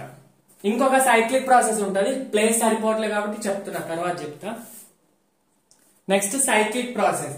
సైక్లిక్ ప్రాసెస్ అంటే ఏం లేదు, ఏ స్టేట్ నుంచి స్టార్ట్ అయిందో, స్టేట్ 1 ఉంది అనుకోండి, ఏ స్టేట్ నుంచి స్టార్ట్ అయిందో మళ్ళీ అదే స్టేట్ కి వస్తే దాన్ని సైక్లిక్ ప్రాసెస్ అంటాం. సింపుల్, ఇట్లా ఇట్లా మూవ్ అయ్యి అంతా కూడా సైక్లిక్ ప్రాసెస్. ఇది కూడా కావచ్చు సైక్లిక్ ప్రాసెస్, ఇలా కూడా రావచ్చు. సైకిల్ అంటే సర్కిలే ఉండాలని కాదు, ఇప్పుడు ఏ స్టేట్ నుంచి స్టార్ట్ చేసి మళ్ళీ ఏ లో నుంచే వచ్చాం, ఇది కూడా కావచ్చు సైక్లిక్ ప్రాసెస్. ఓకేనా, ఇక్కడ ఏ నుంచి స్టార్ట్ చేసి మళ్ళీ ఏకే వచ్చాం. ఓకేనా, ఈ మూడిట్లో కూడా ఇక్కడ ఏమవుతుందంటే టెంపరేచర్ ఇక్కడ T1 ఉంది అనుకోండి, మళ్ళీ వచ్చేసరికి కూడా T1 ఉంటది, అంటే డెల్టా T 0. ఇంతకు ముందే చెప్పా, బికాస్ స్టేట్ ఫంక్షన్ అది ఓన్లీ స్టేట్ మీద డిపెండ్ అవుతుంది. ఇనిషియల్ ఫైనల్ స్టేట్ సేమ్ అవ్వడం వల్ల delta T 0, delta W not equal to 0 because it's path function. Delta heat అంటే represented by Q, so delta Q is also not equal to 0. Delta S, మళ్ళీ delta S అంటే entropy అనుకుందరు. Heat capacity కూడా not equal to 0. Pressure delta P is equal to 0 అనమాట. ఇక్కడైనా కూడా ఇక్కడ T2 temperature అనుకోండి, ఇక్కడ నుంచి మళ్ళీ T2 కి వస్తే డెల్టా T 0. ఇక్కడ ఒకటే పాయింట్, ఈ మూడిట్లో కానీ ఎక్కడైనా కదా సైక్లిక్ ప్రాసెస్ లో చేంజ్ ఇన్ స్టేట్ ఫంక్షన్ 0.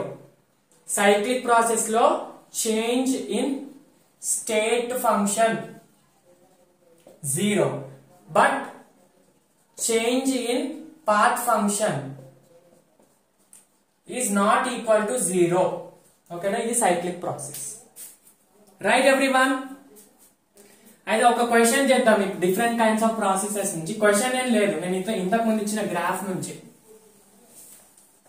ఇవన్నీ ఎక్కడ యూజ్ అవుతాయి అంటే నెక్స్ట్ వీడియోలో. ఇప్పుడు ఈ వీడియోలో మొత్తం బేసిక్స్ తో పర్ఫెక్ట్ అయ్యి మనం ప్రిపేర్ అయ్యి ఉంటాము. నెక్స్ట్ వీడియోలో వచ్చే ప్రాసెస్ లో ఇంపార్ట్ అవుతుంది.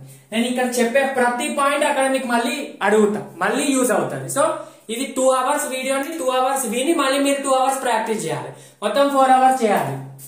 ఓకేనా, ఇక్కడ క్వశ్చన్ ఏంటంటే ఫైండ్ ద గ్రాఫ్స్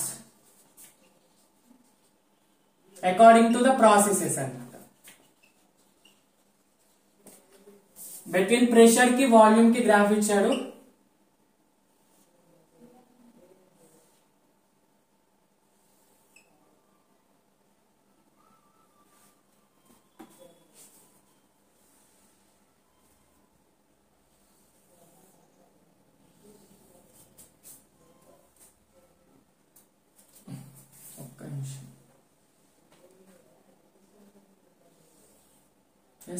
ఇది 1, ఇది 2, ఇది 3, ఇది 4.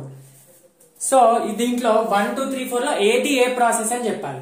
ఫస్ట్ 1 చూడండి, 1 దగ్గర ప్రెషర్ ఎంత ఉంది, ఇక్కడ 5 bar అనుకోండి, 5 bar కదా, మొత్తం వాల్యూమ్ చేంజ్ అయినా కూడా అంతే, అంటే 1 ఈజ్ ఐసోబారిక్ ప్రాసెస్. 2 చూడండి, ప్రెషర్ వాల్యూమ్ చేంజ్ అవుతుంది. సరే మరి ఐడియాబెటిక్ ఐసోథర్మల్ అంటే ఇప్పుడే చెప్పా, స్లోప్ ఈ రెండిట్లో దేనికి ఎక్కువ ఉంది, డీప్ గా ఏది ఉంది, ఇది ఉంది, అంటే ఇది ఐడియాబాటిక్ అవుతుంది, ఇది ఐసోథర్మల్ అవుతుంది. 3 is adiabatic. ఐసోథర్మల్ లో వాట్ 0, డెల్టా T 0. ఐడియాబాటిక్ లో డెల్టా T 0, డెల్టా U 0. నేను ప్రతి టైం ఐసోథర్మల్ గానీ ఐడియాబాటిక్ గానీ ఎక్కడ వచ్చినా కూడా నేను టర్మ్స్ యూజ్ చేస్తూనే ఉంటా. ఐడియాబాటిక్ లో what 0, delta Q is equal to 0. Next 3, 4 దగ్గర వాల్యూమ్ కూడా ఉంది, వాల్యూమ్ ఇంతే ఉంది, ప్రెషర్ చేంజ్ అవుతుంది, అంటే అది ఐసోకోరిక్ ప్రాసెస్. ఐసోకోరిక్ లో వాట్ 0, వాల్యూమ్ 0, డెల్టా V, ఇక్కడ డెల్టా P 0.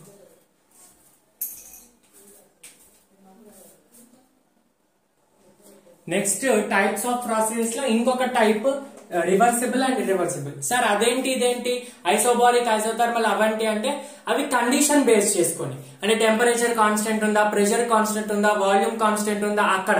కానీ ఇక్కడ మాత్రం బేస్డ్ ఆన్ పాత్, అంటే నువ్వు ఎలా ఆ ప్రాసెస్ ని తీసుకెళ్తున్నావు, రివర్సిబుల్ లో తీసుకెళ్తున్నావా ఇర్రివర్సిబుల్ లో తీసుకెళ్తున్నావా అన్న బేస్ తోటి మన టైప్స్ ఆఫ్ ప్రాసెస్ ఉంటాయి. అంటే ఐసోథర్మల్ లో కూడా రివర్సిబుల్ ఉండొచ్చు, ఇర్రివర్సిబుల్ ఉండొచ్చు. ఐడియాబాటిక్ లో కూడా రివర్సిబుల్, ఇర్రివర్సిబుల్. ఐసోకోరిక్ లో కూడా reversible, irreversible. Cyclic obviously irreversible. మళ్ళీ రివర్స్ తీసుకొస్తావా, సారీ యా ఇర్రివర్సిబుల్ యా. అలా మనకి డిఫరెంట్ కైండ్స్ ఆఫ్ ప్రాసెసెస్ ఉంటాయి. ఇప్పుడు సైక్లిక్ లో ఇర్రివర్సిబుల్ అంటే సైక్లిక్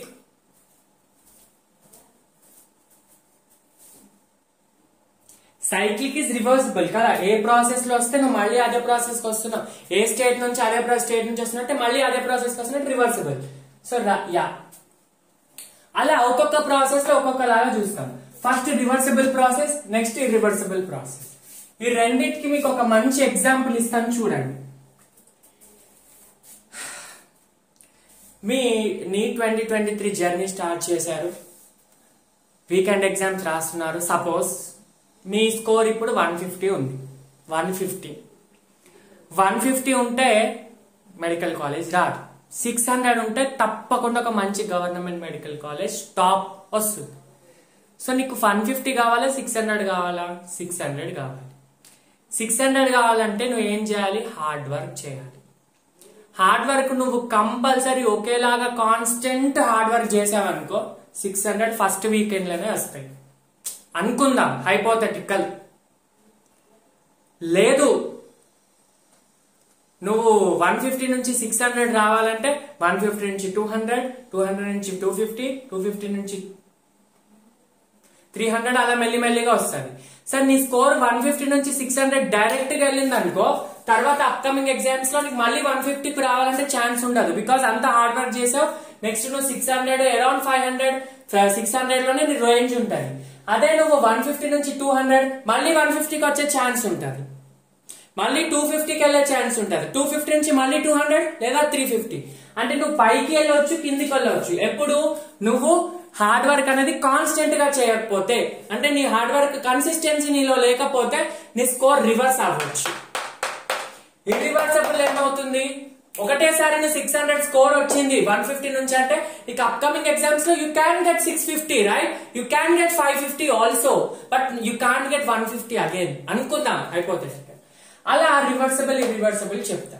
సో గ్యాసెస్ కి ఎలా ఎగ్జాంపుల్ తీసుకున్నాం అంటే, రివర్సిబుల్ చూడండి.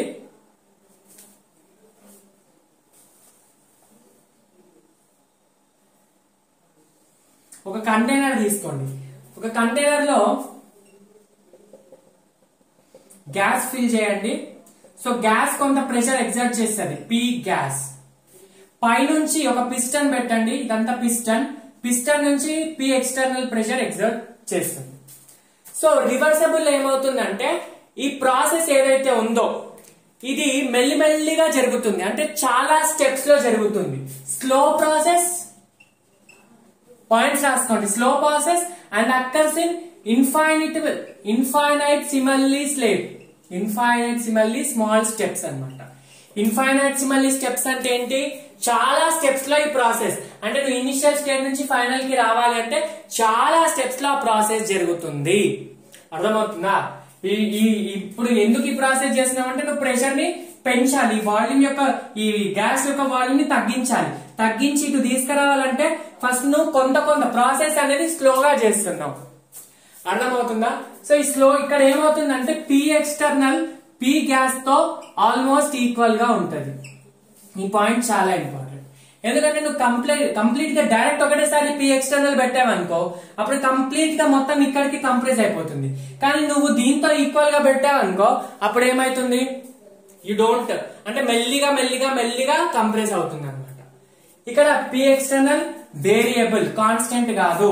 సో ఇక్కడ పి ఎక్స్టర్నల్ ఇస్ వేరియబుల్. ఒకేసారి నువ్వు చాలా ప్రెషర్ పెడితే అది కంప్రెస్ అయిపోతుండే, కానీ నువ్వు ఏం చేస్తున్నావు? మెల్లిమెల్లిగా పెడుతున్నావు కాబట్టి అది కంప్రెస్ అవ్వడానికి ఇన్ఫైనైట్ స్టెప్స్ తీసుకుంటుంది. ఎగ్జాంపుల్ చూడండి. ఇదే ఎగ్జాంపుల్ లో నువ్వు దీన్ని ఇక్కడ నుంచి ఈ కండిషన్ నుంచి ఈ కండిషన్ కి రావాలంటే ఇక్కడ ప్రెషర్ ఉందా? ఈ ప్రెషర్ ఎలా పెడుతున్నావు అంటే చిన్న ఏమంటారు, చిన్న స్మాల్ శాండ్ పార్టికల్స్ ని లేదా చిన్న వెయిట్ ని పెడుతున్నావు. నువ్వు ఆ శాండ్ పార్టికల్ పెడితే ఇదేమన్నా తగ్గుతుందా? ఇంకా కొంచెం శాండ్ పోసావు, తగ్గుతుందా? ఇంకా పోసావు. అలా నువ్వు చాలా కొంచెం పెంచుతూ వెళ్ళి కొన్ని లాక్స్ ఆఫ్ శాండ్ పార్టికల్స్ వేస్తే అప్పుడు కొంత వాల్యూమ్ తగ్గుతుంది. అలా ఒక ప్రాసెస్ జరగాలంటే అక్కడ ఇన్ఫైనైట్ స్టిమల్ స్టెప్స్ తీసుకోవాలి కదా. అలా అన్నమాట. ఇది రివర్సబుల్ ప్రాసెస్. రివర్సబుల్ ఒకటే గుర్తుపెట్టుకోవాలి, స్లో స్టెప్ ఇన్ఫైనైటసిమల్లీ జరుగుతుంది, P external P gas equal గా ఉంటుంది. ఇప్పుడు చూడండి, కంప్రెస్ చేయాలంటే నువ్వు గ్యాస్ కొంత ప్రెషర్ ఎగ్జర్ట్ చేసింది, నువ్వు పైనుంచి కొంత ప్రెషర్ పెట్టావు. అంటే ఇక్కడ నువ్వు చూడు, శాండ్ పార్టికల్ ని పెట్టావంటే శాండ్ పార్టికల్ వల్ల ఎంత ప్రెషర్ వస్తుంది, అసలు రాదు. యాక్చువల్ గా చెప్పాలంటే ఇది ఈక్వల్ గా ఉంటుంది కదా. మళ్ళీ ఇది ఎక్కువ పెట్టేస్తేనే అది కంప్రెస్ అయిపోతుంది, అలా అన్నమాట. ఇప్పుడు ఇర్రివర్సబుల్ లెవెల్ లో చూడండి, ఇర్రివర్సబుల్ ఏమవుతుందంటే సింగిల్ స్టెప్ లో జరుగుతుంది, స్లో స్టెప్ కాదు, ఇన్ఫైనైట్ స్టెప్స్ కాదు, సింగిల్ స్టెప్ ఫాస్ట్ ప్రాసెస్.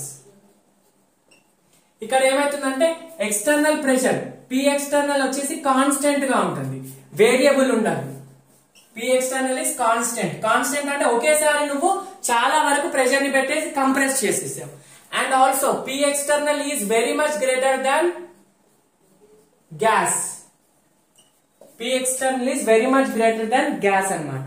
అంటే నువ్వు మళ్ళీ ఆ ప్రాసెస్ కి రావాలంటే కష్టము, నువ్వు ఇక్కడ మళ్ళీ ఈ ప్రాసెస్ కి రావాలంటే ఈజీ. ఇప్పుడు శాండ్ పార్టికల్ పెట్టావు, ఆ శాండ్ పార్టికల్ తీసేస్తే సింపుల్ గా రావచ్చు, కానీ ఇక్కడ అలా కాదు కదా, నువ్వు కంప్రెస్ చేసేసావు, మళ్ళీ దానికి అంత ప్రెషర్ ఎగ్జర్ట్ చేసే వరకు ఫస్ట్ స్టెప్ లో రాదు. అంటే ఇక్కడ ఏమవుతుందంటే ఈక్విలిబ్రియం జరుగుతుంది. చెప్పా కదా ఇంతకు ముందు, నువ్వు 150 నుంచి 600 కి వెళ్ళావు, మళ్ళీ రివర్స్ తీసుకుందాం, అదే కండిషన్ రివర్స్ తీసుకుందాం. 600 నుంచి 150కి వెళ్ళావు అనుకో, నీ స్కోర్ డైలీ 600 వస్తుంది. 600 నుంచి 150కి వెళ్ళావు, మళ్ళీ 600కి వెళ్ళాలంటే ఎంత కష్టము. సో కాబట్టి చాలా హార్డ్ వర్క్ ఇక్కడ చేయాలి. అంటే ఎక్స్టర్నల్ ప్రెషర్ ఎక్కువ పెట్టాలి, నీ మీద ఎక్కువ ప్రెషర్ ఉంటే నువ్వు మళ్ళీ 600కి వెళ్తావు. కానీ అదే రివర్సబుల్ నీ స్కోర్ 600 ఉంది, నువ్వు అదే సేమ్ హార్డ్ వర్క్ చేస్తున్నావు, కాబట్టి నువ్వు 590కి వెళ్ళొచ్చు, 605కి వెళ్ళొచ్చు. అంటే ఈక్విలిబ్రియం మెయింటైన్ చేయొచ్చు. అంటే 605 కి 600 కి పెద్ద డిఫరెన్స్ ఉందా, లేదా 595 కి 600 కి పెద్ద డిఫరెన్స్ ఉందా? అంటే you can go in to either steps. అంటే ఇక్కడ ఈక్విలిబ్రియం ఎస్టాబ్లిష్ అవుతుంది ఎక్కడ, అన్ని స్టెప్స్ లో. ఒక స్టెప్ అనే కాదు, ఇనిషియల్ స్టెప్ లో, ఫైనల్ స్టెప్ లో, మధ్యలో ఎన్ని స్టెప్స్ ఉందా ప్రతి స్టెప్ లో ఈక్విలిబ్రియం ఎస్టాబ్లిష్ అవుతుంది. ఇక్కడ ఈక్విలిబ్రియం అనేది ఎస్టాబ్లిష్ అవ్వదు. ఓకేనా, ఇది బేసిక్. అంత ఎంత డీటెయిల్ గా చదవాల్సిన పాయింట్ కూడా కాదు, బట్ గుర్తు పెట్టుకోండి. ఇక్కడ గుర్తు పెట్టుకోవాల్సిన 3 పాయింట్ ఏంటంటే రివర్సబుల్, స్లో, ఇన్ఫైనైటసిమల్ అంటే చాలా steps, infinite steps. P external కి పి గ్యాస్ కి తేడా ఉండదు వాల్యూ. పి ఎక్స్టర్నల్ వేరియబుల్, ఇక్కడ P external constant, P external is very much greater, లేదా P gas is very much greater అని కూడా ఉండొచ్చు. ఒకవేళ ఇది కంప్రెషన్ అయితే పి ఎక్స్టర్నల్ గ్రేటర్ ఉండాలి, కానీ ఒకవేళ అంటే దీని మధ్యలో తేడా ఎక్కువ ఉంటుంది అనమాట. పి గ్యాస్ పి ఎక్స్టర్నల్ కూడా ఒకవేళ ఎక్స్పాన్షన్ అనుకో, అప్పుడు గ్యాస్ ఎక్కువ ప్రెషర్ తో ఎగ్జర్ట్ చేయాలి పి ఎక్స్టర్నల్ కంటే. అంటే గ్యాస్ కి ఎక్స్టర్నల్ ప్రెషర్ కి డిఫరెన్స్ ఎక్కువగా ఉంటుంది. ఇక్కడ గ్యాస్ ఎక్స్టర్నల్ ప్రెషర్ డిఫరెన్స్ అసలు ఉండదు మాక్సిమం, అదనమాట. These points you need to write. Sir isothermal లో తీసుకోవచ్చు, ఐడియాబెటిక్ లో తీసుకోవచ్చు, అలా. ఇప్పుడు బేసిక్స్ అయిపోయింది. బేసిక్స్ లో మనం ఏమేమి system, open system, closed system, boundary system, surrounding, extensive property, intensive property, state function, path function, different types of processes and also reversible, irreversible process. ఇప్పుడు నెక్స్ట్ ఇంపార్టెంట్ ఏంటంటే హీట్. అర్థమవుతుందా? థర్మోడైనమిక్స్ అంటేనే heat కి సంబంధించి. సరే, ఇక్కడ నేను ఇంతకు ముందే చెప్పాను, థర్మోడైనమిక్స్ అంటే దేని గురించి చెప్తున్నాము, హీట్, ఎనర్జీ యొక్క ట్రాన్స్ఫర్. హీట్ అన్నది ఇక్కడ ఎనర్జీ యొక్క transfer. It will be telling you about the transfer of energy, right? Transfer of energy వేట్ మధ్య జరుగుతుంది. ఇది సిస్టమ్, ఇది సరౌండింగ్. సిస్టమ్ కి సరౌండింగ్ కి మధ్యలో ఎనర్జీ ట్రాన్స్ఫర్ జరుగుతుంది. ఎప్పుడు జరుగుతుంది? ఒకవేళ ఈ వాల్ వచ్చేసి కండక్టింగ్ వాల్ ఉండాలి, అప్పుడే జరుగుతుంది. ఒకవేళ నాన్ కండక్టింగ్ అంటే ఇన్సులేటర్ అంటే ఐడియాబెటిక్ వాల్ ఉంది అనుకోండి, అప్పుడు heat exchange 0. Heat exchange not equal to 0 ఉండాలంటే అది వాల్ కండక్టింగ్ అయి ఉండాలి. ఓకే, ఇదైతే డిస్కస్ చేశా.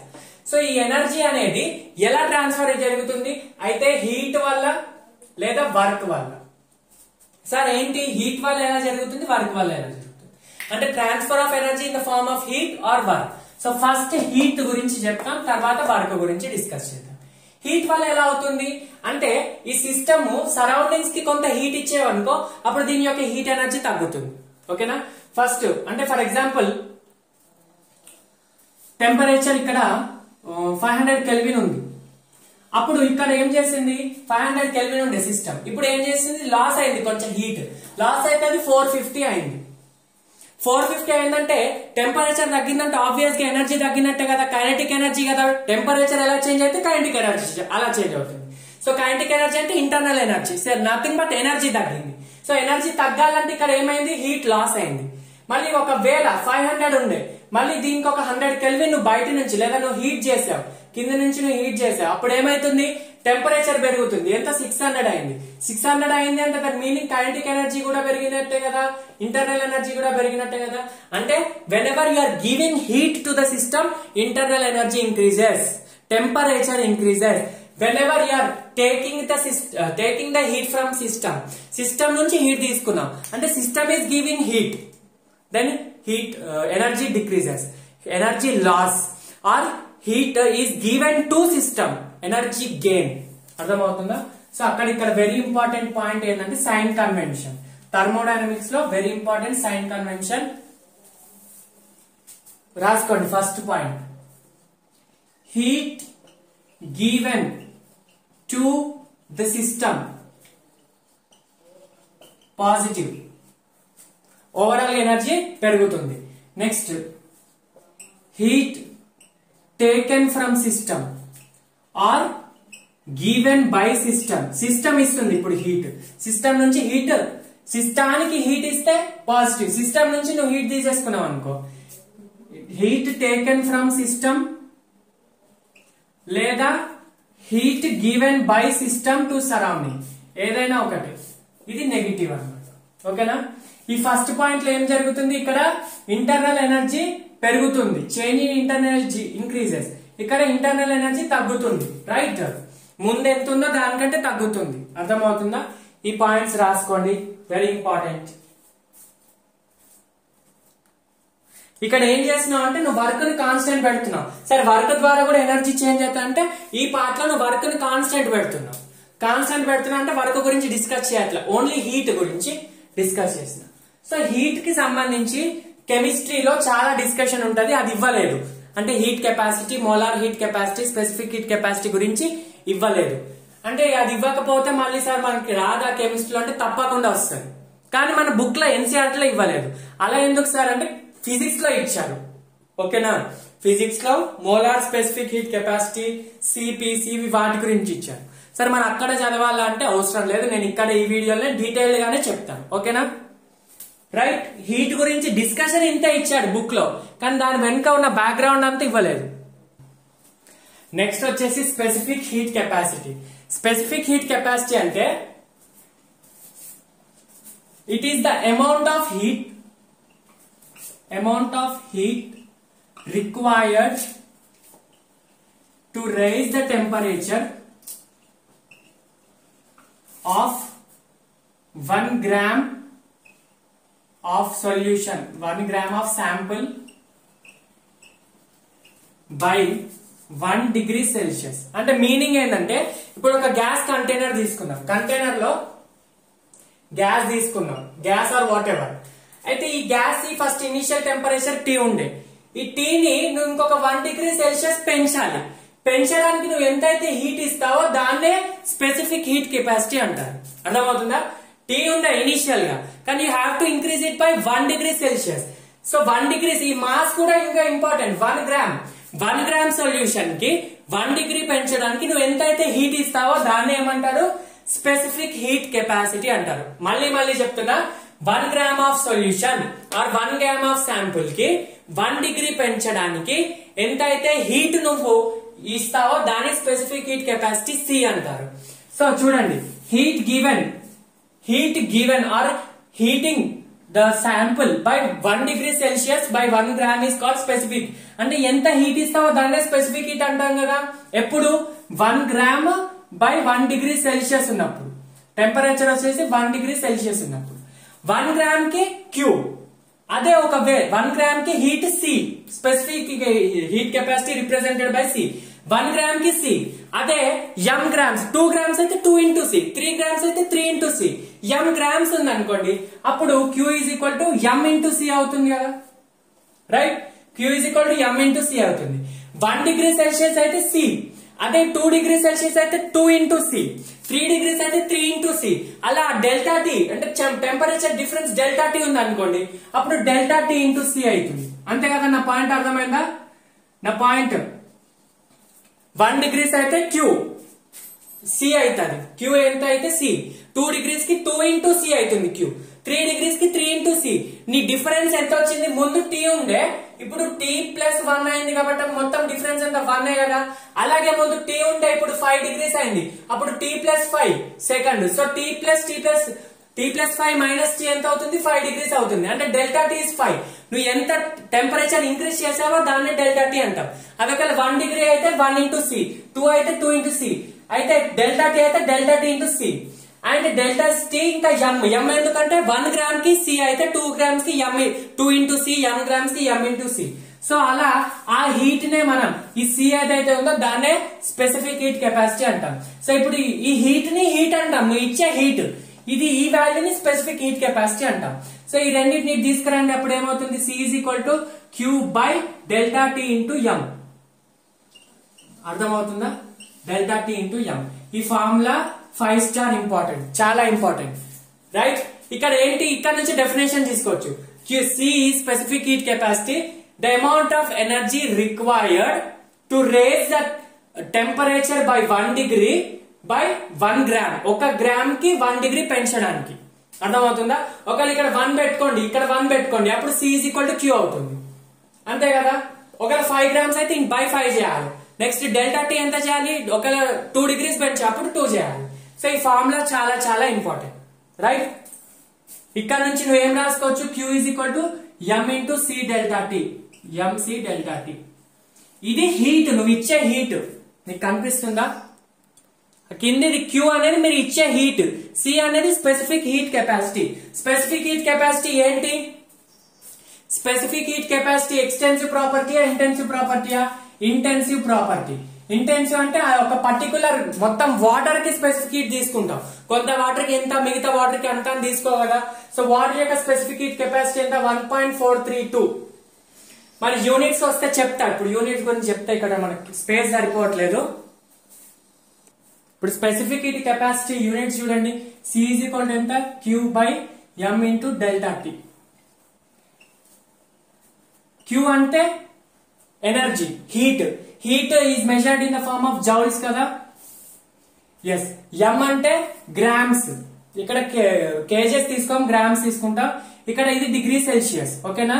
అంటే దీని unit joules per gram into degree Celsius వస్తుంది. అర్థమవుతుందా? ఇది specific heat.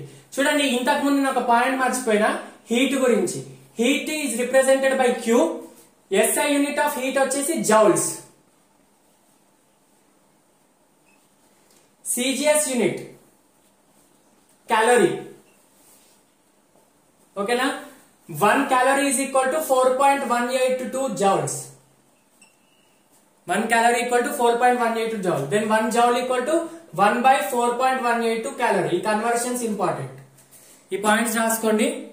1 calorie equal to 4.182 joules. 1 joule equal to 1 by 4.8 calorie. మరి హీట్ అనేది ఎక్స్టెన్సివ్ ప్రాపర్టీ, ఇంటెన్సివ్ ప్రాపర్టీయా? ఇంతకు ముందే చెప్పా, హీట్ అనేది extensive property. State variable, path variable? Very important, path. Sir మరి specific heat capacity C, specific heat capacity C అనేది extensive property, intensive ప్రాపర్టీయా? Intensive property. ఎందుకంటే మొత్తం త్రూఅవుట్, ఇప్పుడే చెప్పాను కదా, త్రూఅవుట్ వాటర్ కి అంతే ఉంటుంది, రైట్? సరే, ఇక్కడ మళ్ళీ మాస్ ఉంది కదంటే ఈ మాస్ ఏంది? మాస్ ఈజ్ నథింగ్ బట్ దీని మీద డిపెండ్ అవుతుంది కాదు. ఇది ఈ క్యూ నీటి తీసుకురండి. Q is depending upon mass, C is not depending upon mass. ఎందుకంటే అది 1 గ్రామ్ కి అని తీసుకుంటాం జనరల్ గా కాబట్టి. So intensive property. And specific heat capacity అంటే which variable? State variable, path variable? State variable. Path variable కింద 3 examples: heat, work, heat capacity. సరే, హీట్ కెపాసిటీ ఏంది, స్పెసిఫిక్ హీట్ కెపాసిటీ ఏంది? మళ్ళీ కన్ఫ్యూజన్ ఎందుకు? ఇక్కడ చూడండి, ఒకటే లాజిక్ చెప్తా. Specific heat capacity is represented by C. Heat capacity is represented by S. దీని మీనింగ్ ఏంటంటే మనం ఇంతకు ముందు specific heat capacity Q by delta T into M తీసుకున్నాం. ఇక్కడ specific heat capacity heat capacity ఏం తీసుకుంటాం? Q బై డెల్టా T అంటే the amount of heat required to raise the temperature by 1 degrees. అక్కడ మాస్ తో సంబంధం ఉండదు. It is independent of mass. అంటే నువ్వు మాస్ తో సంబంధం లేకుండా నువ్వు ఇక్కడ తీసుకుంటున్నావు కాబట్టి దీన్ని ఏమంటాము? హీట్ కెపాసిటీ అంటాం. అదే ఒకవేళ 1 గ్రామ్ కి అయితే స్పెసిఫిక్ హీట్ కెపాసిటీ. ఇంకోటి ఉంటది మోలార్ స్పెసిఫిక్ హీట్ కెపాసిటీ అని. ఫస్ట్ హీట్ కెపాసిటీ అంటే delta Q by T, specific అంటే delta Q into M into delta T. Now heat capacity is extensive property or intensive property? Extensive property and path variable, right? So this is very important. Next వచ్చేసి molar specific heat capacity. అది చెప్పే కన్నా ముందు ఈ C ఇప్పుడు మనకి important S కాదు, C important. Specific heat capacity important.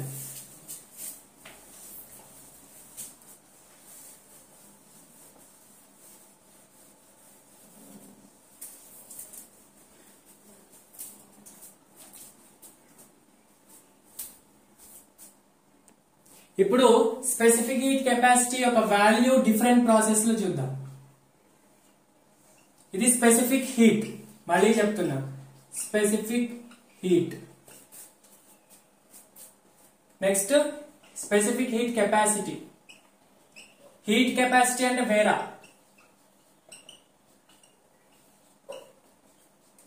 ఇది ఓకేనా, దాంతో సంబంధం ఉండదు మనకి. ఇప్పుడు ఫస్ట్ ఐసోథర్మల్ ప్రాసెస్ తీసుకోండి. ఐసోథర్మల్ ప్రాసెస్ లో టెంపరేచర్ కాన్స్టెంట్ అంటే delta T is equal to 0 అంటే ఇక్కడ 0 పెడుతున్నాం. Q బై 0 అంటే something by 0 is nothing but infinite. So specific heat capacity for isothermal process is infinite. Next adiabatic process. Adiabatic process లో heat exchange జరుగుతుందా? Heat పెరగడం తగ్గడం జరుగుతుందా? So amount of heat required to raise temperature అంటే అసలు నీకు హీటే పెరగట్లేదు. అంటే Q0 కదా, Q0 ఆర్ డెల్టా Q0 ఏదైనా ఒకటే ఇక్కడ. సో కాబట్టి స్పెసిఫిక్ హీట్ కెపాసిటీ కూడా 0 అవుతుంది. ఓకేనా? సైక్లిక్ ప్రాసెస్ తీసుకోండి. సైక్లిక్ ప్రాసెస్ లో delta C 0 because state heat specific heat capacity అనేది పాత్ ఫంక్షన్ కాదు, స్టేట్ ఫంక్షన్ కాబట్టి. సో అక్కడ ఇనిషియల్ ఫైనల్ స్టేట్ సేమ్ ఉంటాయి కాబట్టి ఇలా అన్నమాట. నార్మల్ గా అదే ఇప్పుడు ఐసోథర్మల్, ఐడియాబెటిక్, సైక్లిక్ ప్రాసెస్ అయిపోయింది. ఇంకోటి ఏంటంటే fourth one isobaric process. Isobar లో ఏం చేస్తున్నావు? నువ్వు ప్రెషర్ ని కాన్స్టెంట్ పెడుతున్నావు అంటే డెల్టా P 0. సార్ మరి ఇక్కడ ఫార్ములా ఏంటి? C is equal to Q by M into delta T. ఇక్కడ ప్రెషర్ లేదు కదా, మనకి ఏది 0 కాదు. సో C కి నార్మల్ ఫార్ములానే. కానీ ఇక్కడ ఐసోబార్ అంటే ప్రెషర్ కాన్స్టెంట్ కాబట్టి ఇక్కడ CP పెట్టుకోవాలి. అర్థమవుతుందా? అంటే specific heat capacity at constant pressure. కనిపిస్తుందా formula? Specific heat capacity at constant pressure CP. Same ఫార్ములానే, ప్రెషర్ కాన్స్టెంట్ కాబట్టి CP పెట్టుకుంటాం. Next fifth isobaric. ఐసో అయిపోయింది. Isochoric process. ఐసోకోర్ లో volume constant V is constant. So V constant కాబట్టి ఇక్కడ ఏమి change కాదు. So normal C is equal to Q by M into delta T ఉందా? ఇదే ఫార్ములా, కాకపోతే CV అని పెట్టుకోవాలి. CV అంటే ఏంటి? Specific heat capacity at constant volume. అర్థమవుతుందా? CV యొక్క ఇంపార్టెన్స్ చాలా ఉంటది ఫ్యూచర్ లో, ఇప్పుడు చెప్తా అది కూడా. రైట్? యా. నెక్స్ట్ వచ్చేసి molar specific heat capacity. Symbol వచ్చేసి CI ఉంటది. మీకు టెక్స్ట్ బుక్ లో చూస్తే C అని ఉంటది, కానీ నేను మన వీడియోలో కన్ఫ్యూజ్ కావద్దు కాబట్టి CM అని ఇస్తున్నాను. లేదా మీకు ఓన్లీ C కావాలంటే small c for specific heat పెట్టుకోండి, capital C for molar specific heat పెట్టుకోండి, ఎలా అయినా పెట్టుకోవచ్చు. సరే, ఇక్కడ ఇంతకు ముందు ఏం చేశాను? The amount of heat required to raise the temperature by 1 degree per 1 gram. 1 gram కి అది స్పెసిఫిక్ హీట్ కెపాసిటీ. ఇక్కడ same amount of heat required to raise the temperature by 1 degree. అది 1 గ్రామ్ కాదు, ఇక్కడ 1 మోల్. అర్థమవుతుందా? For 1 mole. ఇక్కడ N is number of moles అన్నమాట. Delta T is change in temperature. ఒకవేళ ఇక్కడ నువ్వు సబ్స్టిట్యూట్ చేసు, నంబర్ ఆఫ్ మోల్స్ 1 చేయు, delta T is equal to 1, change 1 degrees కాబట్టి అప్పుడు CM is equal to how much? Q అవుతుంది. ఎప్పుడు 1 degrees 1 mole ఉన్నప్పుడు, లేదా n moles ఉంటే by n తో డివైడ్ చేయాలి. అర్థమవుతుందా? మోలార్ స్పెసిఫిక్ హీట్ కెపాసిటీ అంటే నంబర్ ఆఫ్ మోల్స్ తో డివైడ్ చేస్తే, వెయిట్ తో డివైడ్ చేసామనుకో, మాస్ తో డివైడ్ చేస్తే అది స్పెసిఫిక్ హీట్ కెపాసిటీ. ఇక్కడ నుంచి Cm is equal to Q by number of moles కి ఫార్ములా ఏంటి? వెయిట్ బై మాలిక్యులర్ వెయిట్ కదా. So weight is nothing but mass into delta T by molecular weight MWT.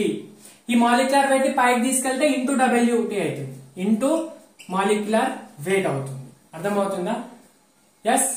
ఇక్కడ నుంచి formula ఏమైపోతుంది? ఇక్కడ నుంచి Q by M into delta T, amount of energy required, amount of heat required to raise the temperature by 1 degree for 1 mass. So it is nothing but specific heat capacity. So Cm is equal to C into molecular weight. అర్థమవుతుందా? ఇది కూడా important. Last relation కూడా important, right? ఒకవేళ just specific heat అడిగాడు అనుకో, అప్పుడు నువ్వు C పెట్టుకుంటావు. మోలార్ స్పెసిఫిక్ అంటే ఇంటూ మాలిక్యులర్ పెట్టుకుంటావు. For example question, specific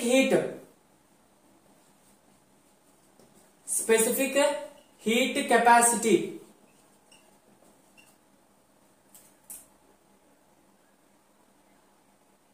for nitrogen is C. Then find molar specific heat capacity అంటాడు. అప్పుడు ఏం చేయాలి? molar specific heat equal to specific heat into molecular weight. So C into molecular weight ఎంత? 28. So అలా అన్నమాట. అర్థమవుతుందా? దీని యొక్క స్పెసిఫిక్ హీట్ C అయింది, మోలార్ స్పెసిఫిక్ 28 into C అయింది. సో ఇలా క్వశ్చన్స్ మనకు అడిగే ఛాన్స్ ఉంటాయి. ఓకేనా? రైట్. ఇప్పుడు ఇంతకు ముందు మనం డిఫరెంట్ ప్రాసెస్ లో స్పెసిఫిక్ హీట్ చూసాం కాబట్టి స్పెసిఫిక్ హీట్ కెపాసిటీ. ఇప్పుడు మనము ఏమంటాం? డిఫరెంట్ ప్రాసెస్ ఇక్కడ కూడా. సో ఐసోథర్మల్ ప్రాసెస్ అనుకోండి, సేమ్ ఇక్కడ T0 కాబట్టి Cm ఏమవుతుంది? ఇన్ఫైనైట్ అవుతుంది. ఐడియాబెటిక్ ప్రాసెస్ లో డెల్టా Q 0 కాబట్టి Cm ఏమవుతుంది? 0 అవుతుంది. నెక్స్ట్ ఐడియాబెటిక్ ప్రాసెస్ లో, ఐడియాబెటిక్ అయిపోయింది. ఐసోకోరిక్ ప్రాసెస్ లో, ఐసోకోరిక్ లో వాల్యూమ్ కాన్స్టెంట్ కాబట్టి Cmv అవుతుంది. నెక్స్ట్ ఐసోబారిక్ ప్రాసెస్ లో ఏమవుతుంది? Cmp అవుతుంది. అంటే molar specific heat capacity constant pressure, molar specific heat capacity constant volume.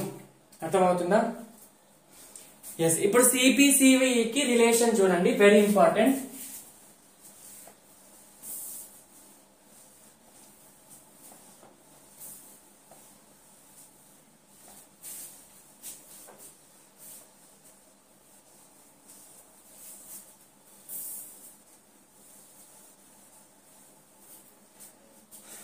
Cp and Cv వాడు క్వశ్చన్ లో మెన్షన్ చేస్తాడు. మోలార్ స్పెసిఫిక్ హీటా లేదా స్పెసిఫిక్ హీట్ అని మెన్షన్ చేస్తాడు. మెన్షన్ చేయకపోతే అది మోలార్ స్పెసిఫిక్ హీట్ అని తీసుకోండి. ఓకేనా? If not mention take it as molar specific heat. అంటే ఆప్షన్ తో మ్యాచ్ అవుతుందా లేదా అని కూడా కన్సిడర్ చేసుకోవాలి ఒకసారి. ఓకేనా? Cp కి Cv కి రిలేషన్. సో ఇంపార్టెంట్ రిలేషన్ అంటే Cp minus Cv is equal to capital R. ఇది important relation. Cp minus Cv is equal to capital R. Right. ఇక్కడ నుంచి Cp is equal to R plus Cv కదా. R is nothing but universal gas constant.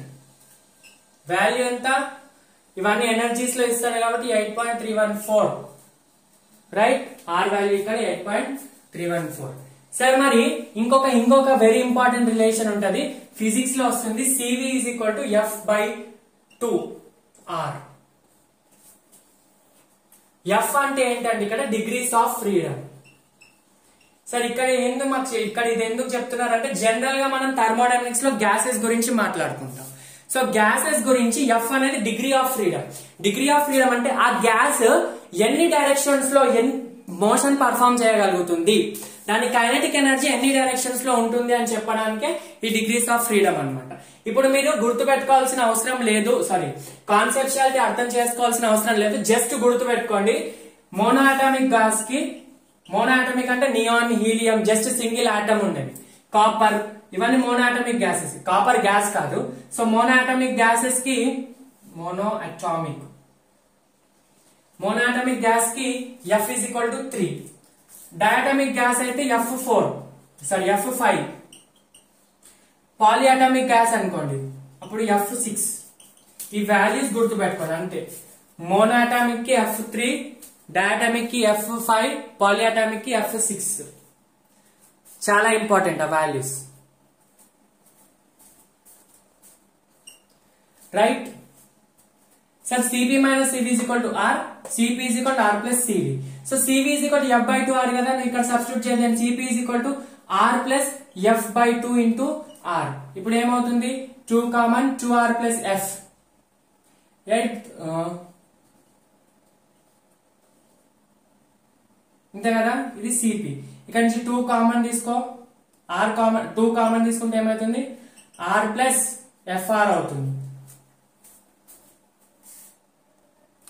ఇక్కడ R common తీసుకోండి, 2 కాదు, R common తీసుకుంటే అప్పుడు ఏమవుతుంది, 2 plus F by 2 కదా, 2 plus F by 2. ఇక్కడ ప్లేస్ సరిపోట్లేదు చూడండి.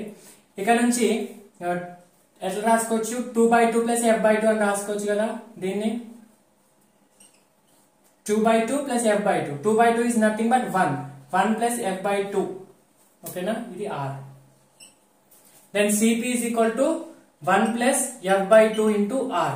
జస్ట్ ఏం లేదు, ఆ వాల్యూలో సబ్స్టిట్యూట్ చేస్తే వచ్చేస్తుంది, రైట్. అర్థమవుతుందా? చూడండి, మోనోఅటామిక్ గ్యాస్ కి F is equal to 3 అన్నాను, అప్పుడు Cv ఏమవుతుంది, మోనోఅటామిక్ గ్యాస్ కి Cv is equal to 3 by 2 into R. Cp ఎంత అవుతుంది, so 1 plus 3 by 2 into R అంటే ఎంత అవుతుంది, 3 LCM 2 తీసుకుంటే 2 plus 3 5 by 2 into R. అదే పాలియాటమిక్ గ్యాస్ కి అనుకోండి, పాలియాటమిక్ గ్యాస్ కి F is equal to 6, అప్పుడు Cv ఏమవుతుంది, 6 by 2 into R అంటే 3R అవుతుంది. నెక్స్ట్ Cp ఎంత అవుతుంది, 1 plus 6 by 2 into R అంటే 8R అంటే 4R అవుతుంది. అలా అన్నమాట వాల్యూ. నెక్స్ట్ ఇంకొక ఇంపార్టెంట్ రిలేషన్, Cp కి Cv కి గామా కి మధ్యలో రిలేషన్, ఓకేనా. Gamma is equal to Cp by Cv.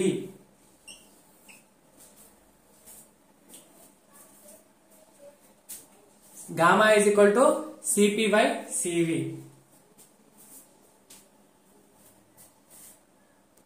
Specific heat constant gamma.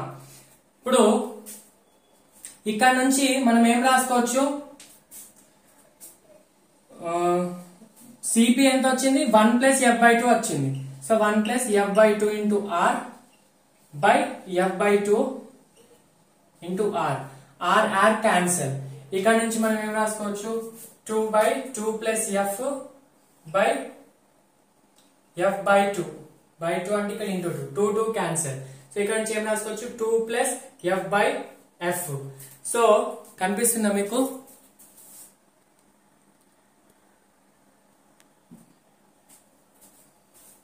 బోర్డుతో ఒక ప్రాబ్లం నాకు.